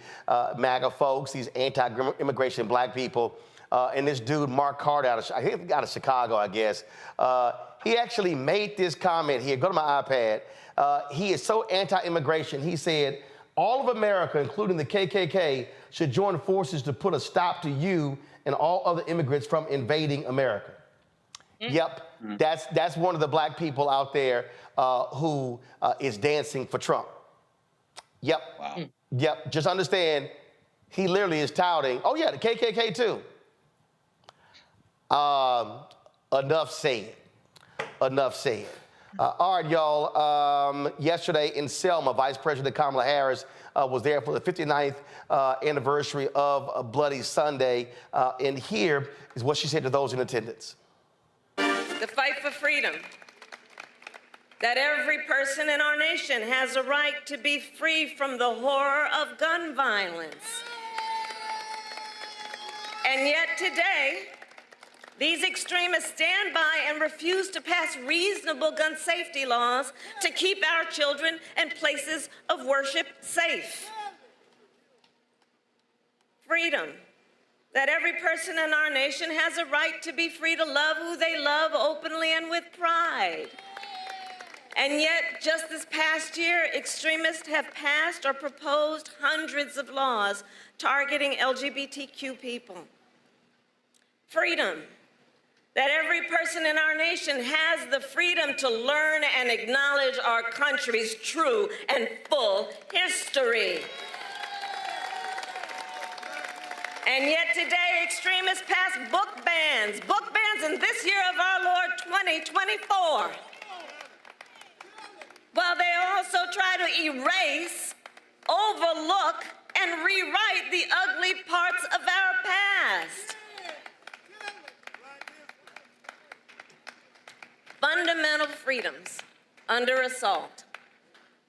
The freedom to vote, the freedom from fear, violence, and harm, the freedom to learn, the freedom to control one's own body, and the freedom to just simply be. And understand the profound impact these attacks have on the next generation of our leaders. Just last fall, 15,000 young leaders joined me during my Fight for Our Freedoms college tour. And for them, these attacks on freedom are a lived experience. It is their lived experience that extremist leaders have intentionally closed polling places near college campuses and restricted the use of student IDs to vote. That it is Black voters and student voters who are most targeted by anti-voter laws. A lived experience that during the height of their reproductive years, the highest court in our land, the Court of Thurgood, and RBG took a constitutional right that had been recognized from the people of America, from the women of America, so that now this generation has fewer rights than their mothers and grandmothers. She also spoke about the ceasefire proposal on the table between Israel and Hamas. What we are seeing every day in Gaza is devastating. We have seen reports of families eating leaves or animal feed, women giving birth to malnourished babies with little or no medical care, and children dying from malnutrition and dehydration. As I have said many times, too many innocent Palestinians have been killed. And just a few days ago, we saw hungry, desperate people approach aid trucks, simply trying to secure food for their families after weeks of nearly no aid reaching northern Gaza. And they were met with gunfire and chaos. Our hearts break for the victims of that horrific tragedy and for all the innocent people in Gaza who are suffering from what is clearly a humanitarian catastrophe. People in Gaza are starving. The conditions are inhumane. And our common humanity compels us to act. As President Joe Biden said on Friday, the United States is committed to urgently get more life-saving assistance to innocent Palestinians in need. Yesterday, the Department of Defense carried out its first airdrop of humanitarian assistance, and the United States will continue these airdrops. And we will work on a new route by sea to deliver aid. And the Israeli government must do more to significantly increase the flow of aid. No excuses. They must open new border crossings. They must not impose any unnecessary restrictions on the delivery of aid. They must ensure humanitarian personnel, sites, and convoys are not targeted. And they must work to restore basic services and promote order in Gaza so more food, water, and fuel can reach those in need. As I have said repeatedly since October 7, Israel has a right to defend itself. And President Joe Biden and I are unwavering in our commitment to Israel's security. Hamas cannot control Gaza, and the threat Hamas poses to the people of Israel must be eliminated. Hamas is a brutal terrorist organization that has vowed to repeat October 7th again and again until Israel is annihilated. Hamas has shown no regard for innocent life, including for the people of Gaza, who have suffered under its rule for almost 2 decades. And Hamas still holds dozens of hostages for nearly 150 days now. Innocent men and women, including American citizens, who were brutally taken from their homes and from a concert. I will repeat, the threat of Hamas poses to the people of Israel must be eliminated. And given the immense scale of suffering in Gaza, there must be an immediate ceasefire. For at least the next 6 weeks, which is what is currently on the table. This will get the hostages out and get a significant amount of aid in. This would allow us to build something more enduring, to ensure Israel is secure, and to respect the right of the Palestinian people to dignity, freedom, and self-determination. Hamas claims it wants a ceasefire. Well, there is a deal on the table. And as we have said, Hamas needs to agree to that deal. Let's get a ceasefire. Let's reunite the hostages with their families. And let's provide immediate relief to the people of Gaza. On Congo, the position that the vice president took, this is not a new one internally. She had been pushing the president since November on this very issue to even publicly state the call for a ceasefire. Yeah, absolutely. And I feel like people have unfairly criticized her and saying that she hasn't done enough. I mean, she's the vice president. She's not the president. You know, they've gone after the fact that, you know, she has a Jewish husband, all of these different things that were just unfair. And so, you know, when she was making that speech, you know, we can tell like the audience was kind of like, I don't know if this is the spot. But as soon as she went to that ceasefire part, you know, people were with her because that's what we want. And I do believe that even though they try to downplay what happened in Michigan, you know, last week, this is not something that became all of a sudden something they wanted to do because of what happened in Michigan. Because like you said, she's been pushing for it for a while behind closed doors. But the fact of the matter is we're getting closer to the election. And when you have 100,000 people who decide to vote that they're not committed, they had to make an immediate step to show that they're committed to doing something different. We see that a member of the Israeli government is coming, you know, Gantz, who's coming later this week, who's going to be meeting with Harris, who's one of Netanyahu's enemies. And, you know, Netanyahu's upset because he's afraid that there might be a type of pivot. And look, I think that it's going to go so far that Biden's going to end up calling for Netanyahu's resignation publicly. And I feel like they need to go hard. There are some people that they've already lost because of what has happened. They are not coming back. But I feel like there are some people who can be swayed to come back to the Biden camp, and some people who aren't sure, they wanted to see where this is going to go, who are going to be pleased by this. And so many people feel it's way too late, but you're there, you're honoring somebody like a John Lewis and a Dr. King and the like. Dr. King said the time is always right to do right, and that's what Vice President Harris did and what she said. Right, Rena.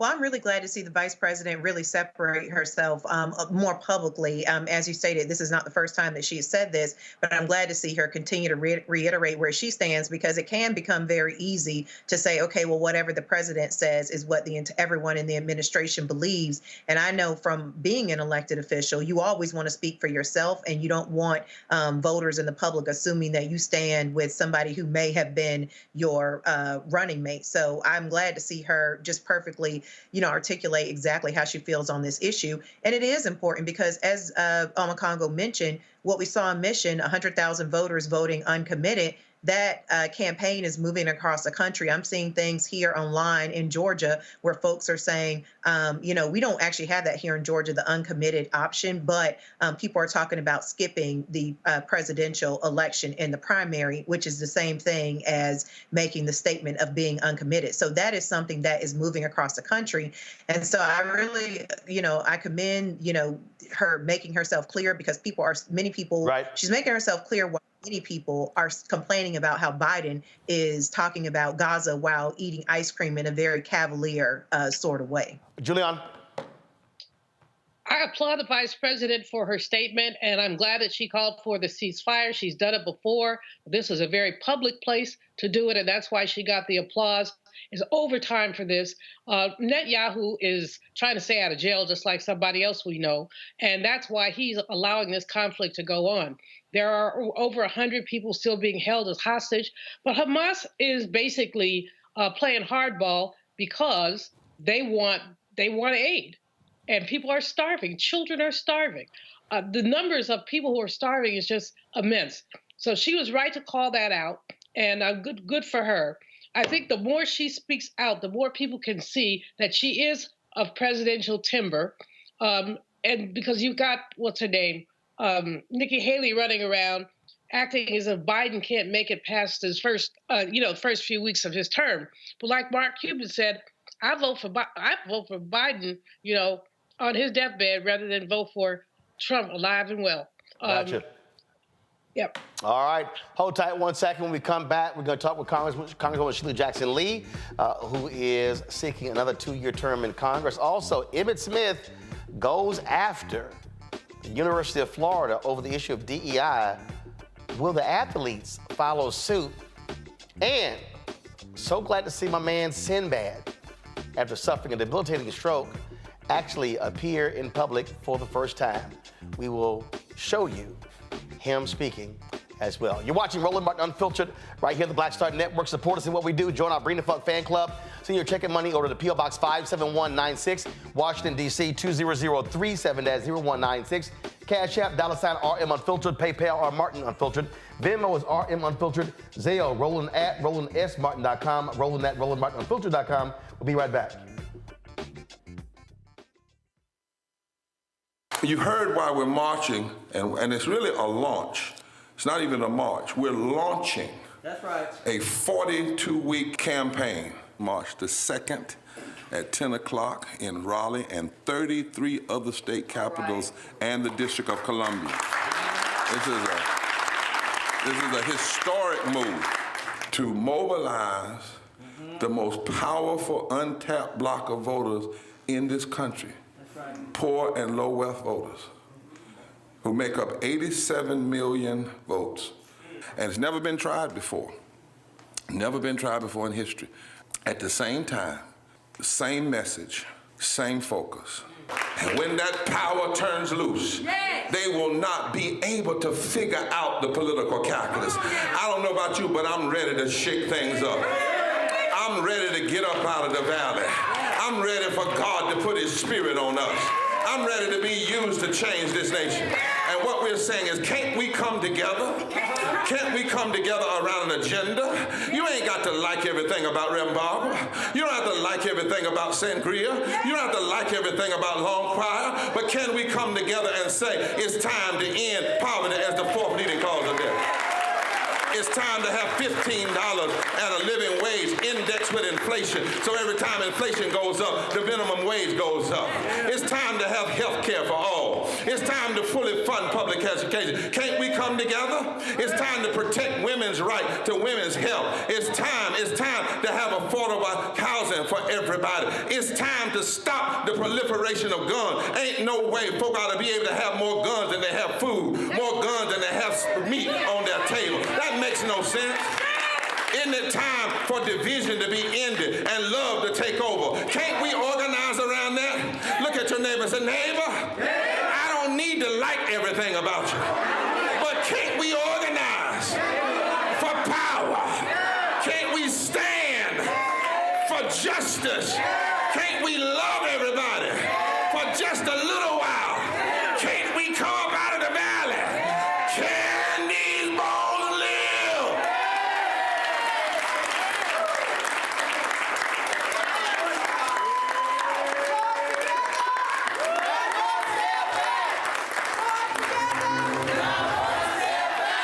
Farquhar, executive producer, Proud Family. You're watching Roland Martin Unfiltered.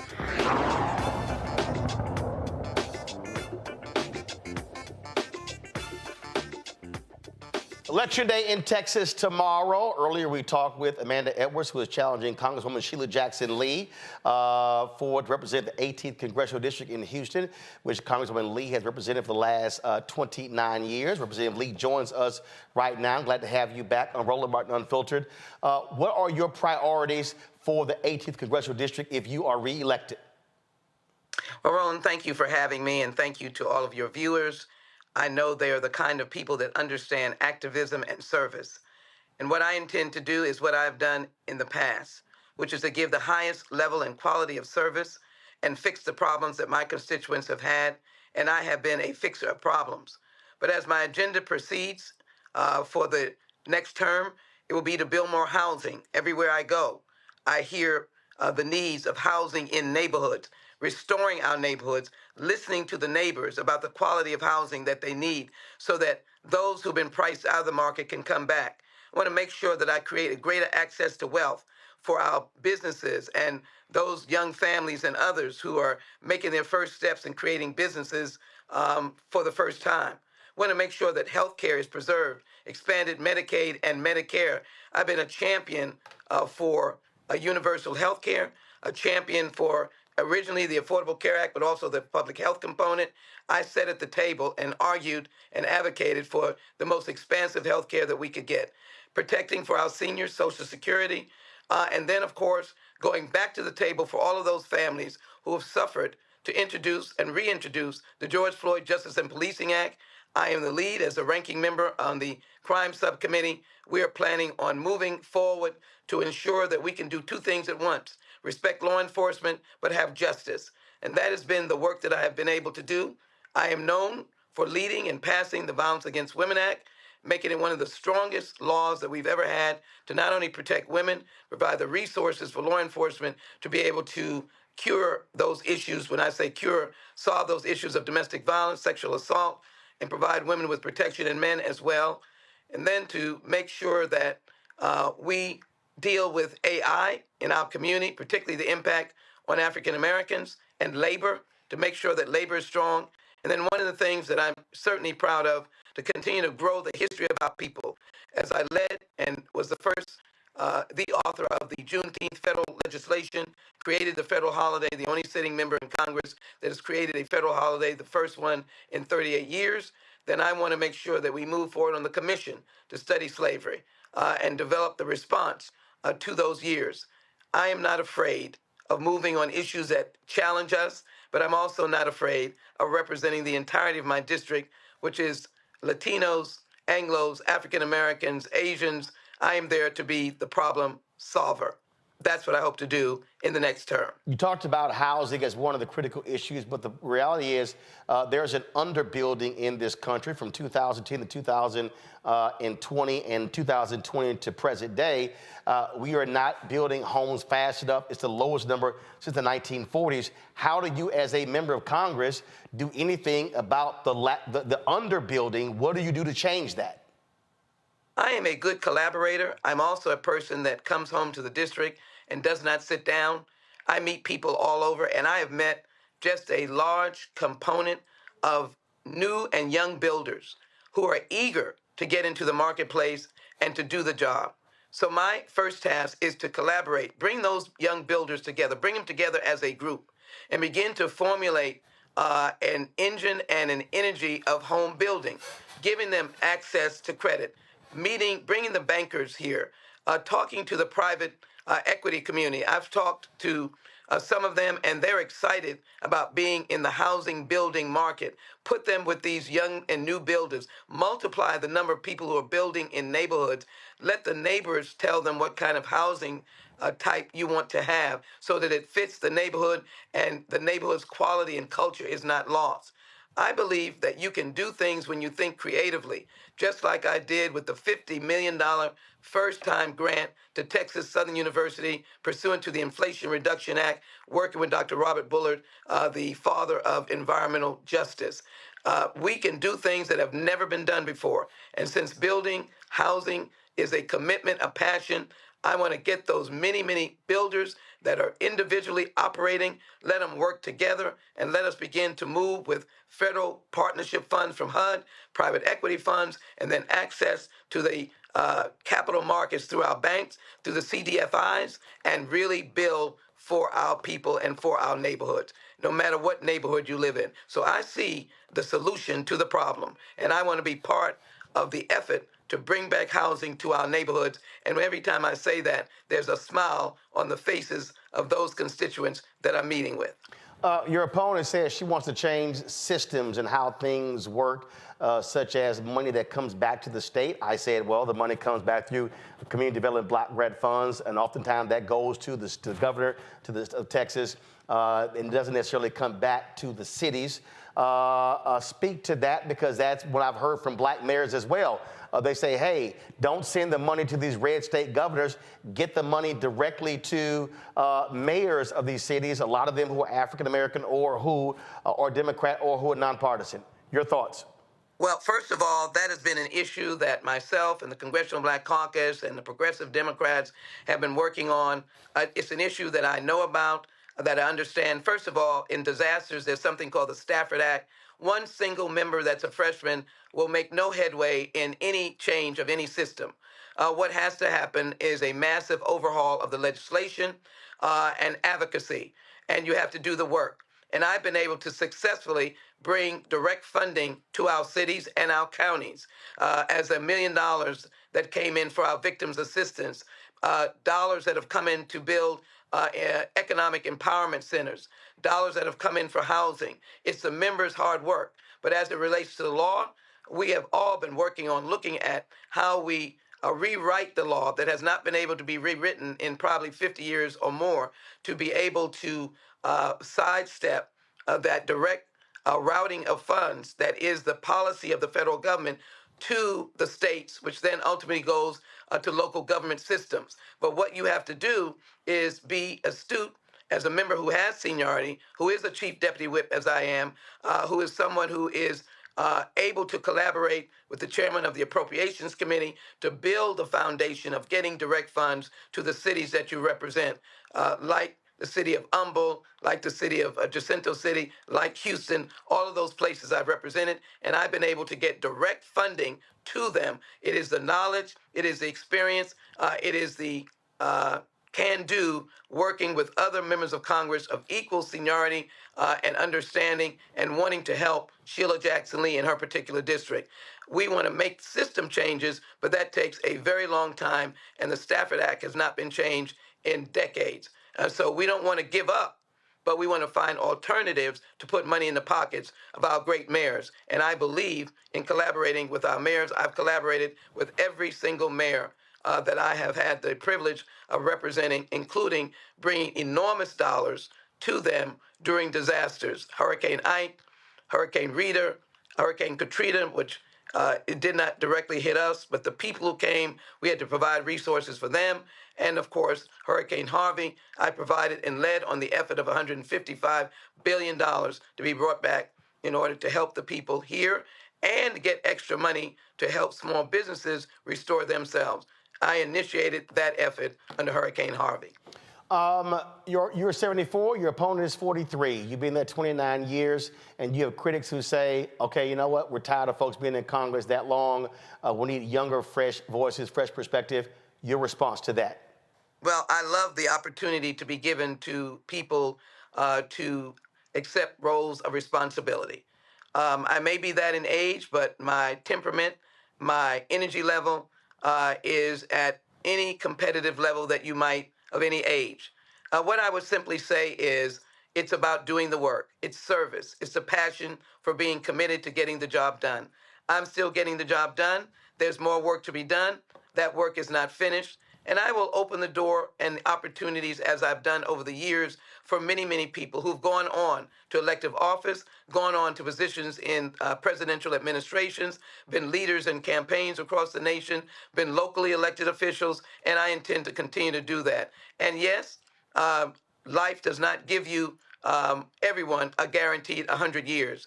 And so as I do the work, there will be opportunities to be able to share the opportunities of leadership.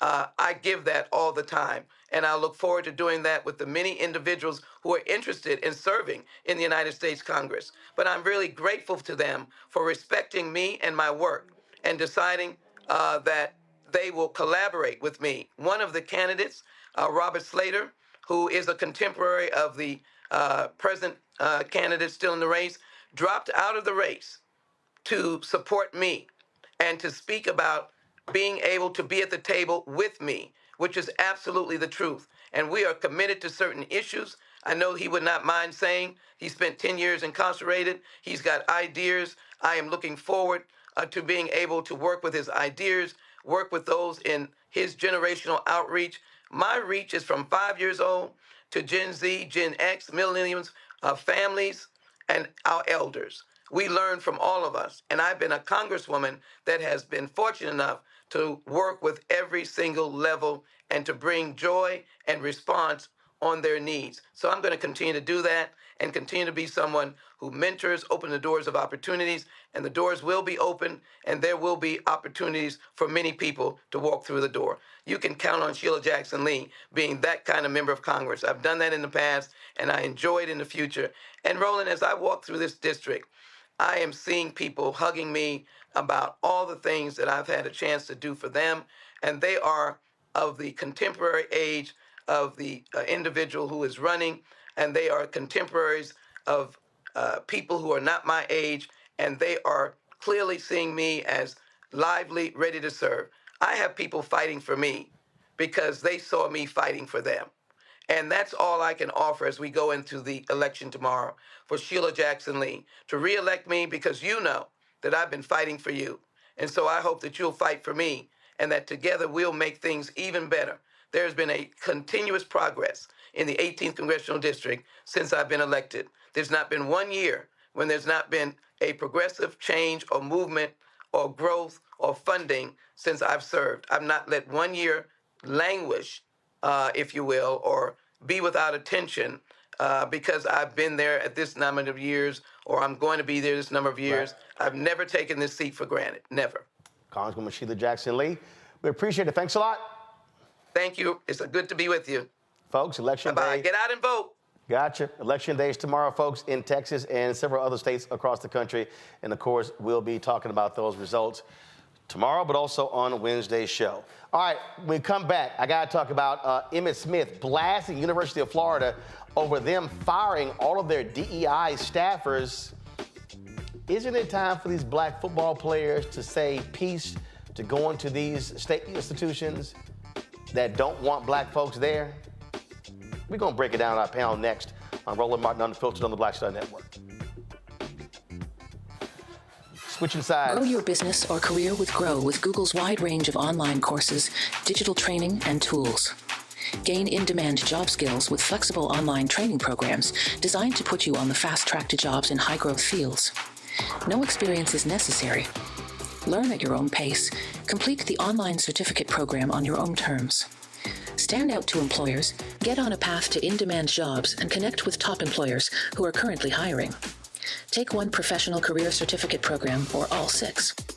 Earn a Google Career Certificate to prepare for a job in a high-growth field like data analytics, project management, UX design, cybersecurity, and more. All professional career certificate programs must be completed by December 31st, 2024. Scan the QR code to complete the application. There are 1,000 scholarships available. Grow with Google and J. Hood and Associates. Be job ready and qualify for in-demand jobs. Hatred on the streets, a horrific scene, a white nationalist rally that descended into deadly violence. White people are losing their damn minds.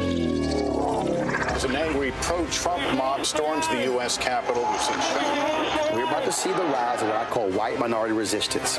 We have seen white folks in this country who simply cannot tolerate black folks voting. I think what we're seeing is the inevitable result of violent denial. This is part of American history. Every time that people of color have made progress, whether real or symbolic, there has been what Carol Anderson at Emory University calls white rage as a backlash. This is the rise of the Proud Boys and the Boogaloo Boys. America, there's going to be more of this. Here's all the Proud Boys, guys. This country is getting increasingly racist in its behaviors and its attitudes because of the fear of white people. The fear that they're taking our jobs, they're taking our resources, they're taking our women. This is white fear.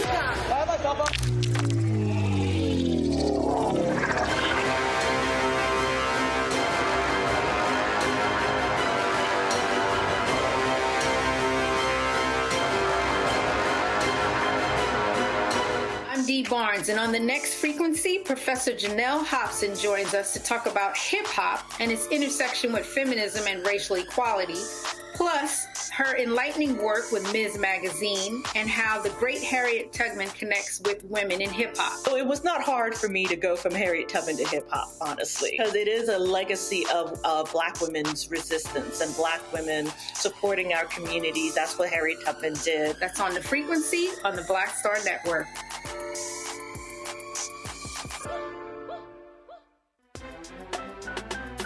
I'm Faraji Muhammad, live from LA. And this is The Culture. The Culture is a two-way conversation. You and me. We talk about the stories, politics, the good, the bad, and the downright ugly. So join our community every day at 3 p.m. Eastern and let your voice be heard. Hey, we're all in this together. So let's talk about it and see what kind of trouble we can get into. It's The Culture, weekdays at 3, only on the Black Star Network. On a next, A Balanced Life with me, Dr. Jackie. What does it mean to actually have balance in your life? Why is it important and how do you get there? A masterclass on the art of balance. It could change your life. Find the harmony of your life. And so what beat can you maintain at a good pace? What cadence can keep you running that marathon? Because we know we're going to have high levels, we're going to have low levels, but where can you find that flow, that harmonious pace? That's all next on A Balanced Life on Black Star Network. It's John Murray, the executive producer of the new Sherry Shepherd Talk Show. This is your boy, Earthquake. And you're tuned in to Roland Martin, Unfiltered.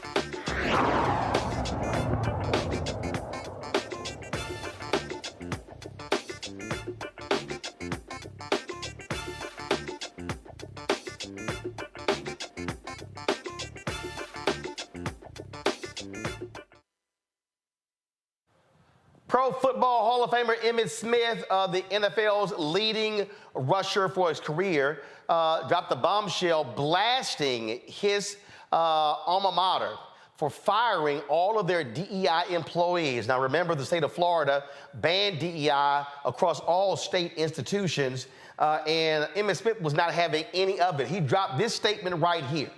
Emmett said, quote, come on guys, thank you. I'm utterly disgusted by UF's decision and the precedent that it sets. Without the DEI department, the job falls to the office of the provost, who already has their hands full to raise money for the university and continue to advance the academic studies and athletic programs. We cannot continue to believe and trust that a team of leaders, all made up of the same background, will make the right decision when it comes to equality and diversity. History has already proven that is not the case. We need diverse thinking and backgrounds to enhance our university, and the DEI department is necessary to accomplish those goals. And instead of showing courage and leadership, we continue to fail based on systemic issues, and with this decision, UF has conformed to the political pressures of today's time. To the many minority athletes at UF, please be aware and vocal about this decision, by the university, who is now closing the doors on other minorities without any oversight. And to those who think it's not your problem and stay on the sidelines and say nothing, you are complicit in supporting systemic issues. Now, a lot of people about there, obviously, especially your MAGA right-wing folks, have been critical of Emmitt Smith, but he's getting a lot of support, and he's right on the money. And the reason why this is important, folks, is because when you have athletes, former athletes, legends, icons dare to stand up and to challenge conventional thinking, then you're going to see, I believe, a fundamental difference. Now, some of y'all may disagree with me and say, well, I don't really know if that's the case. Do y'all remember when a brother out of Mississippi State dared to say, I'm not playing under that Confederate flag? And then what happened?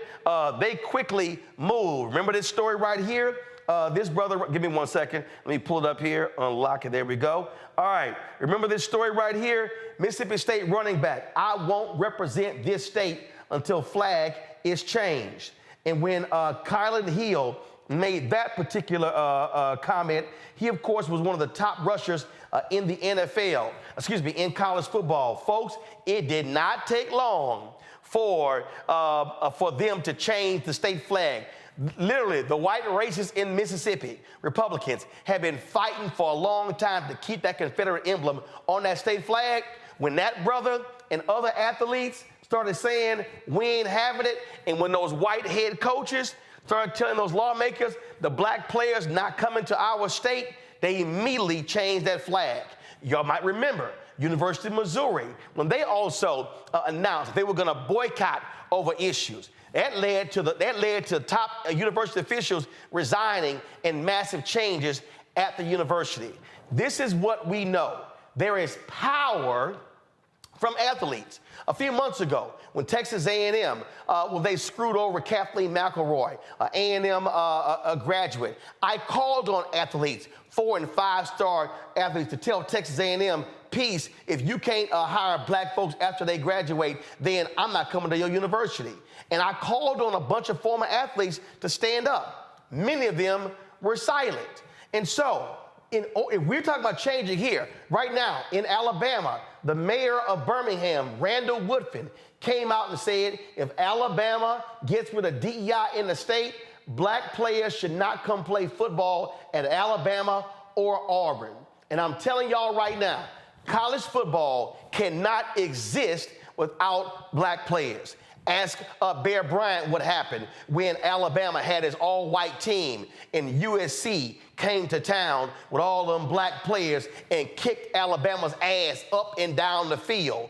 Them white racists in Alabama said, we're going to have to go get us some of them, and that's when they were able to go out and recruit black ball players. So I know some people are also saying, well, man, you know what? The owners shouldn't be on these players. Y'all understand something right here? America don't understand nothing but money. And you might remember, black athletes during slavery, they were seen as money, major earners. They still are major earners for Texas A&M, for Florida State, for Alabama, for Auburn, for Ole Miss and Mississippi State, and for Tennessee and on. If we are going to see changes in our society, it's going to take more than civil rights activists, more than black-owned media, more than other advocates doing what's right. And I guarantee y'all, if football players and basketball players say, nah, we ain't coming, all of these states will change those laws quickly. You know why? Because if you're not playing for a national championship in football or basketball, and you're not getting any of that TV money and that playoff money, and donations drop, they gonna buckle. And so I really hope in the aftermath of this that Emmitt Smith is not standing alone. I hope more University of Florida Gators stand with Emmit. And I hope this spreads. I'm not sure, though, that folks have the intestinal fortitude to stand up and demand that kind of change. Rita, your thoughts? Well, I actually graduated from the University of Florida, so this is my alma mater. And I can tell you that when I saw his statement, I was nothing short of elated to see that he had said that. I think what he is saying is so important. I was elated because it just reinforces again over and over what we continue to see, which is Black people are really good at coming up. We as a community are really great at coming up with strategies to respond to white supremacy. I think it's very important that this message is coming from Emmett Smith because it's important that it's coming from him, because if athletes are thinking to themselves, okay, well, I don't know if I want to do this because this is such a great sacrifice, he knows what he's asking you to do. So the messenger matters. And so from, as you mentioned before, with Mayor Ruffin and now Emmett, this is an excellent strategy. It absolutely will have effect, particularly on Florida and at the University of Florida, because I remember when I attended, the entire school, most of it revolved around what happened with the football team. And so I'm elated to see this. And like you said, I hope that he does not stand alone. I hope that this really takes off across the country. And here's the thing, Congo, and I need every parent of an athlete to understand this. What these schools are saying is, we want your Black talent, but we don't want you when you graduate. That's what Texas A&M did to Kathleen McElroy. Oh, how dare she go work for the New York Times? How dare she advocate for diversity in the industry? And they made it clear, we're not gonna hire her. There were white conservatives on the Texas A&M Board of Regents who were behind this effort. And they had to pay $1 million settlement. So basically what those white conservative Republican regents were saying is, oh, Roland Martin, oh, sure, you in 3 halls of fame. Just found out today I'm about to get inducted to a 4th Hall of Fame, but you ain't welcome to come back and work at the university because you believe in diversity. This is where we need, and here's the thing, all you need, Congo, are 1, 2, or 3 athletes to say, I'm not coming to your school because of your attacks on DEI by your legislature. And I'm telling you, it will send a shiver down the spines of every coach and every assistant coach and every recruiter, because they're gonna be wondering, oh my God, who's next?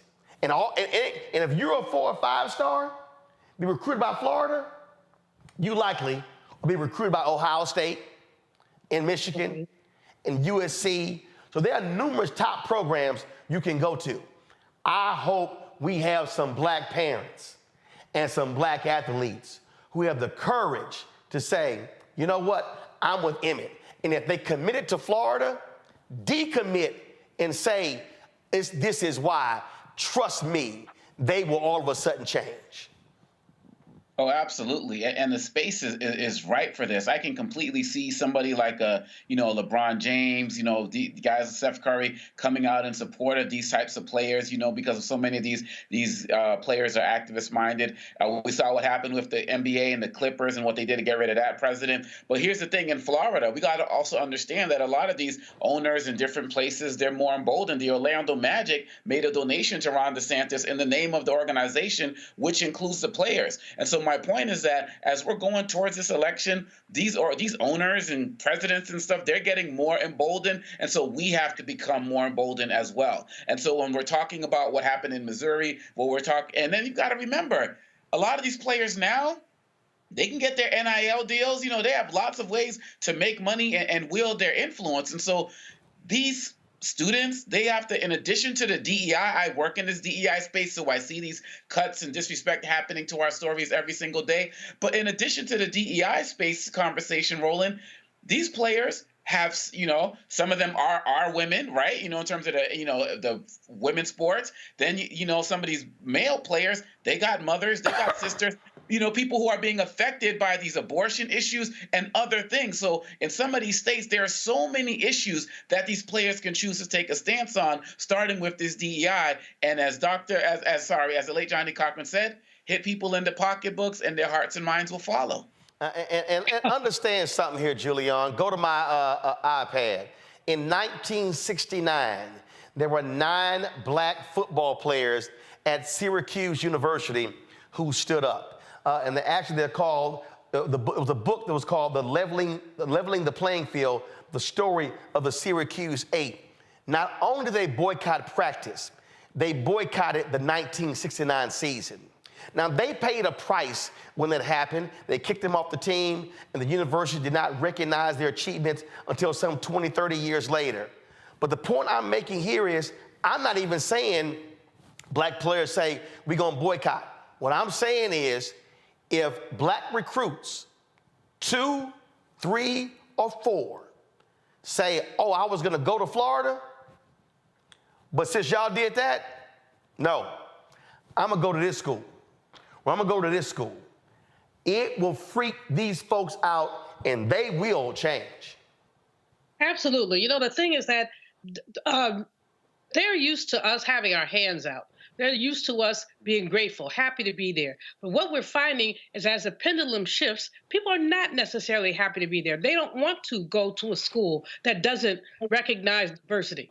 They don't want to go to a school that does not respect their history. They don't want to go to a state that has banned 1,600 books. And so you're right. If 2 or 3 or 4 say we're not coming there, we'd rather go to Ohio, Michigan, any place else, they will pay attention.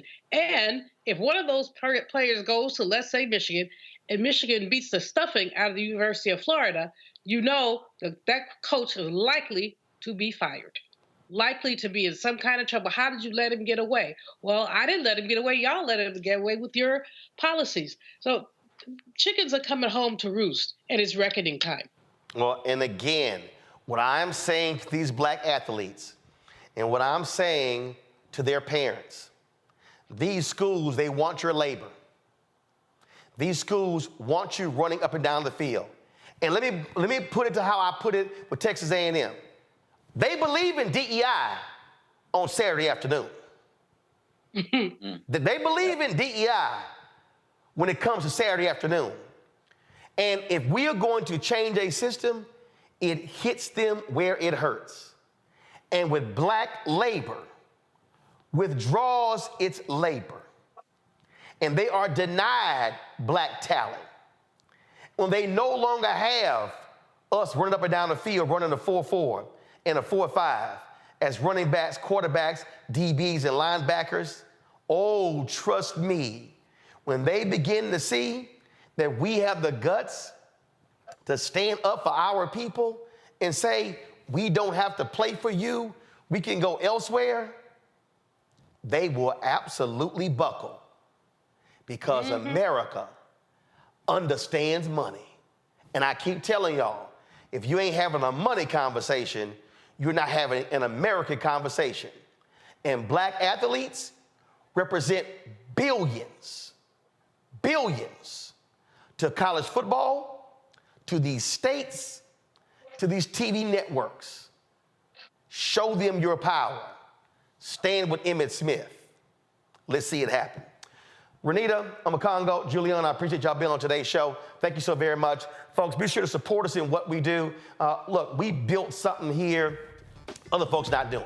And that is, we're covering the news of the day in a way that nobody else is doing. We're fighting these battles every single day. And when I say we're fighting them, we're fighting them. I don't know if y'all saw my Instagram page. I would love for y'all to go comment on my Instagram page. But you saw today me ask the question on Instagram, on Twitter, on Fanbase. State Farm, how much money are you spending with black-owned media? You saw me ask the question, Pfizer, you're spending billions of dollars a year on advertising. Why so little with black-owned media? You saw me say, Merck, you had a black CEO. How is it that y'all are spending so little on black-owned media? You heard me, you saw me call out several others as well. Let me see, I'll pull them up. I want to show their logos, y'all. Let's see here. Let me pull them up. AstraZeneca, same thing, another pharmaceutical, spending crazy amounts of money on advertising. I see their commercials and advertisement and billboards all over the place. But again, where's the money for black-owned media? AbbVie, another pharmaceutical that spends crazy amounts of money. Guess what? black-owned media seeing little of that money. And Bristol Myers Squibb, hold on one second. Bristol Myers Squibb, same thing, spending lots of money on advertising, commercials on ABC, NBC, CBS, CNN, MSNBC, virtually non-existent on black-owned media. Folks, the only way this game changes is when we demand a return on our investment.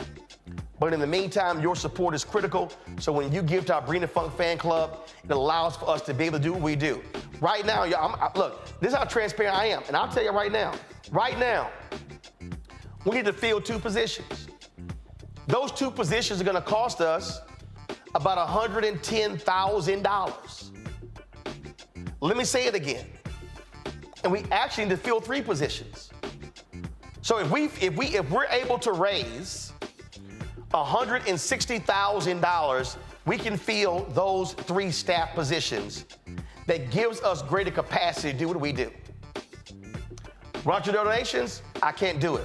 I'm going after these folks. I'm blasting these folks. I'm challenging these folks. In fact, that was another, we got an email, and that was this big meeting they had last week. And it was called the Growth Fronts. And it was a part of the ANA. And you see it was called Diverse Zone and Targeted Media Participants. Now here's the problem. I, along with Urban Edge Networks, Byron Allen, and others, we were a part of the Black-owned Media Collective. We were the ones that started this movement. We were the ones that forced General Motors and McDonald's and Target and 30 or 40 companies under Group M to commit to spending more money with black-owned media. But let me tell you what they did. The companies shifted from black-owned media to diverse-owned media. So these folks had a big old conference last week and invited all these companies, you see, and a lot more, but didn't invite us, even though we started this movement. Oh, I've already sent them a letter, an email, and posted them on social media saying, how you not gonna invite the people who started the movement to get us more money? How you not gonna invite us to your growth front? Show it again. How you not gonna invite Black Star Network and Urban Edge Network and Agrio and others to your growth fronts when we started this movement? But you had time to invite a whole bunch of folk who didn't sign the letter. So I need y'all to understand, the only way we can challenge these folks is if we own our own media. You can't do this if we working for somebody else that's not black owned. And when we say get black owned, you know what then happens? That money then allows us to hire people. You got black folks and others who've been laid off. BuzzFeed News, LA Times, Wall Street Journal, Vice, talented people who are now out of jobs. Imagine if we were able to generate an additional $2 to $3 to $4 to $5 to $10 million in revenue.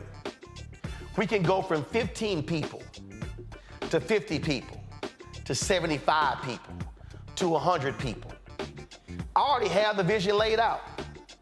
We would have folks, bureaus in Atlanta, New York, Chicago, Dallas, Los Angeles, reporters in Charlotte, South Florida, in Atlanta, again, all over. None of that happens without resources. So to join our Bring the Funk fan club, send your check and money order to P.O. Box 57196, Washington, D.C. 20037-0196. Cash App, $RM Unfiltered. PayPal, R Martin Unfiltered. Venmo is RM Unfiltered. Zelle, Roland at RolandSMartin.com, Roland at RolandMartinUnfiltered.com. Y'all have the Sinbad video? All right, so support us in what we do. Last thing before I go, y'all, remember, a few years ago, Sinbad suffered a debilitating stroke. Over the weekend, they had this A Different World tour going to about 10 places all around the country. Well, for the first time, we got to see Sinbad, y'all, And it was so glad, I was so happy to see this brother, for us to hear from this brother. I sent him a text, been praying for him, and so he posted this on his Instagram video on page. Y'all, it has been a long, hard battle back for Sinbad. Press play.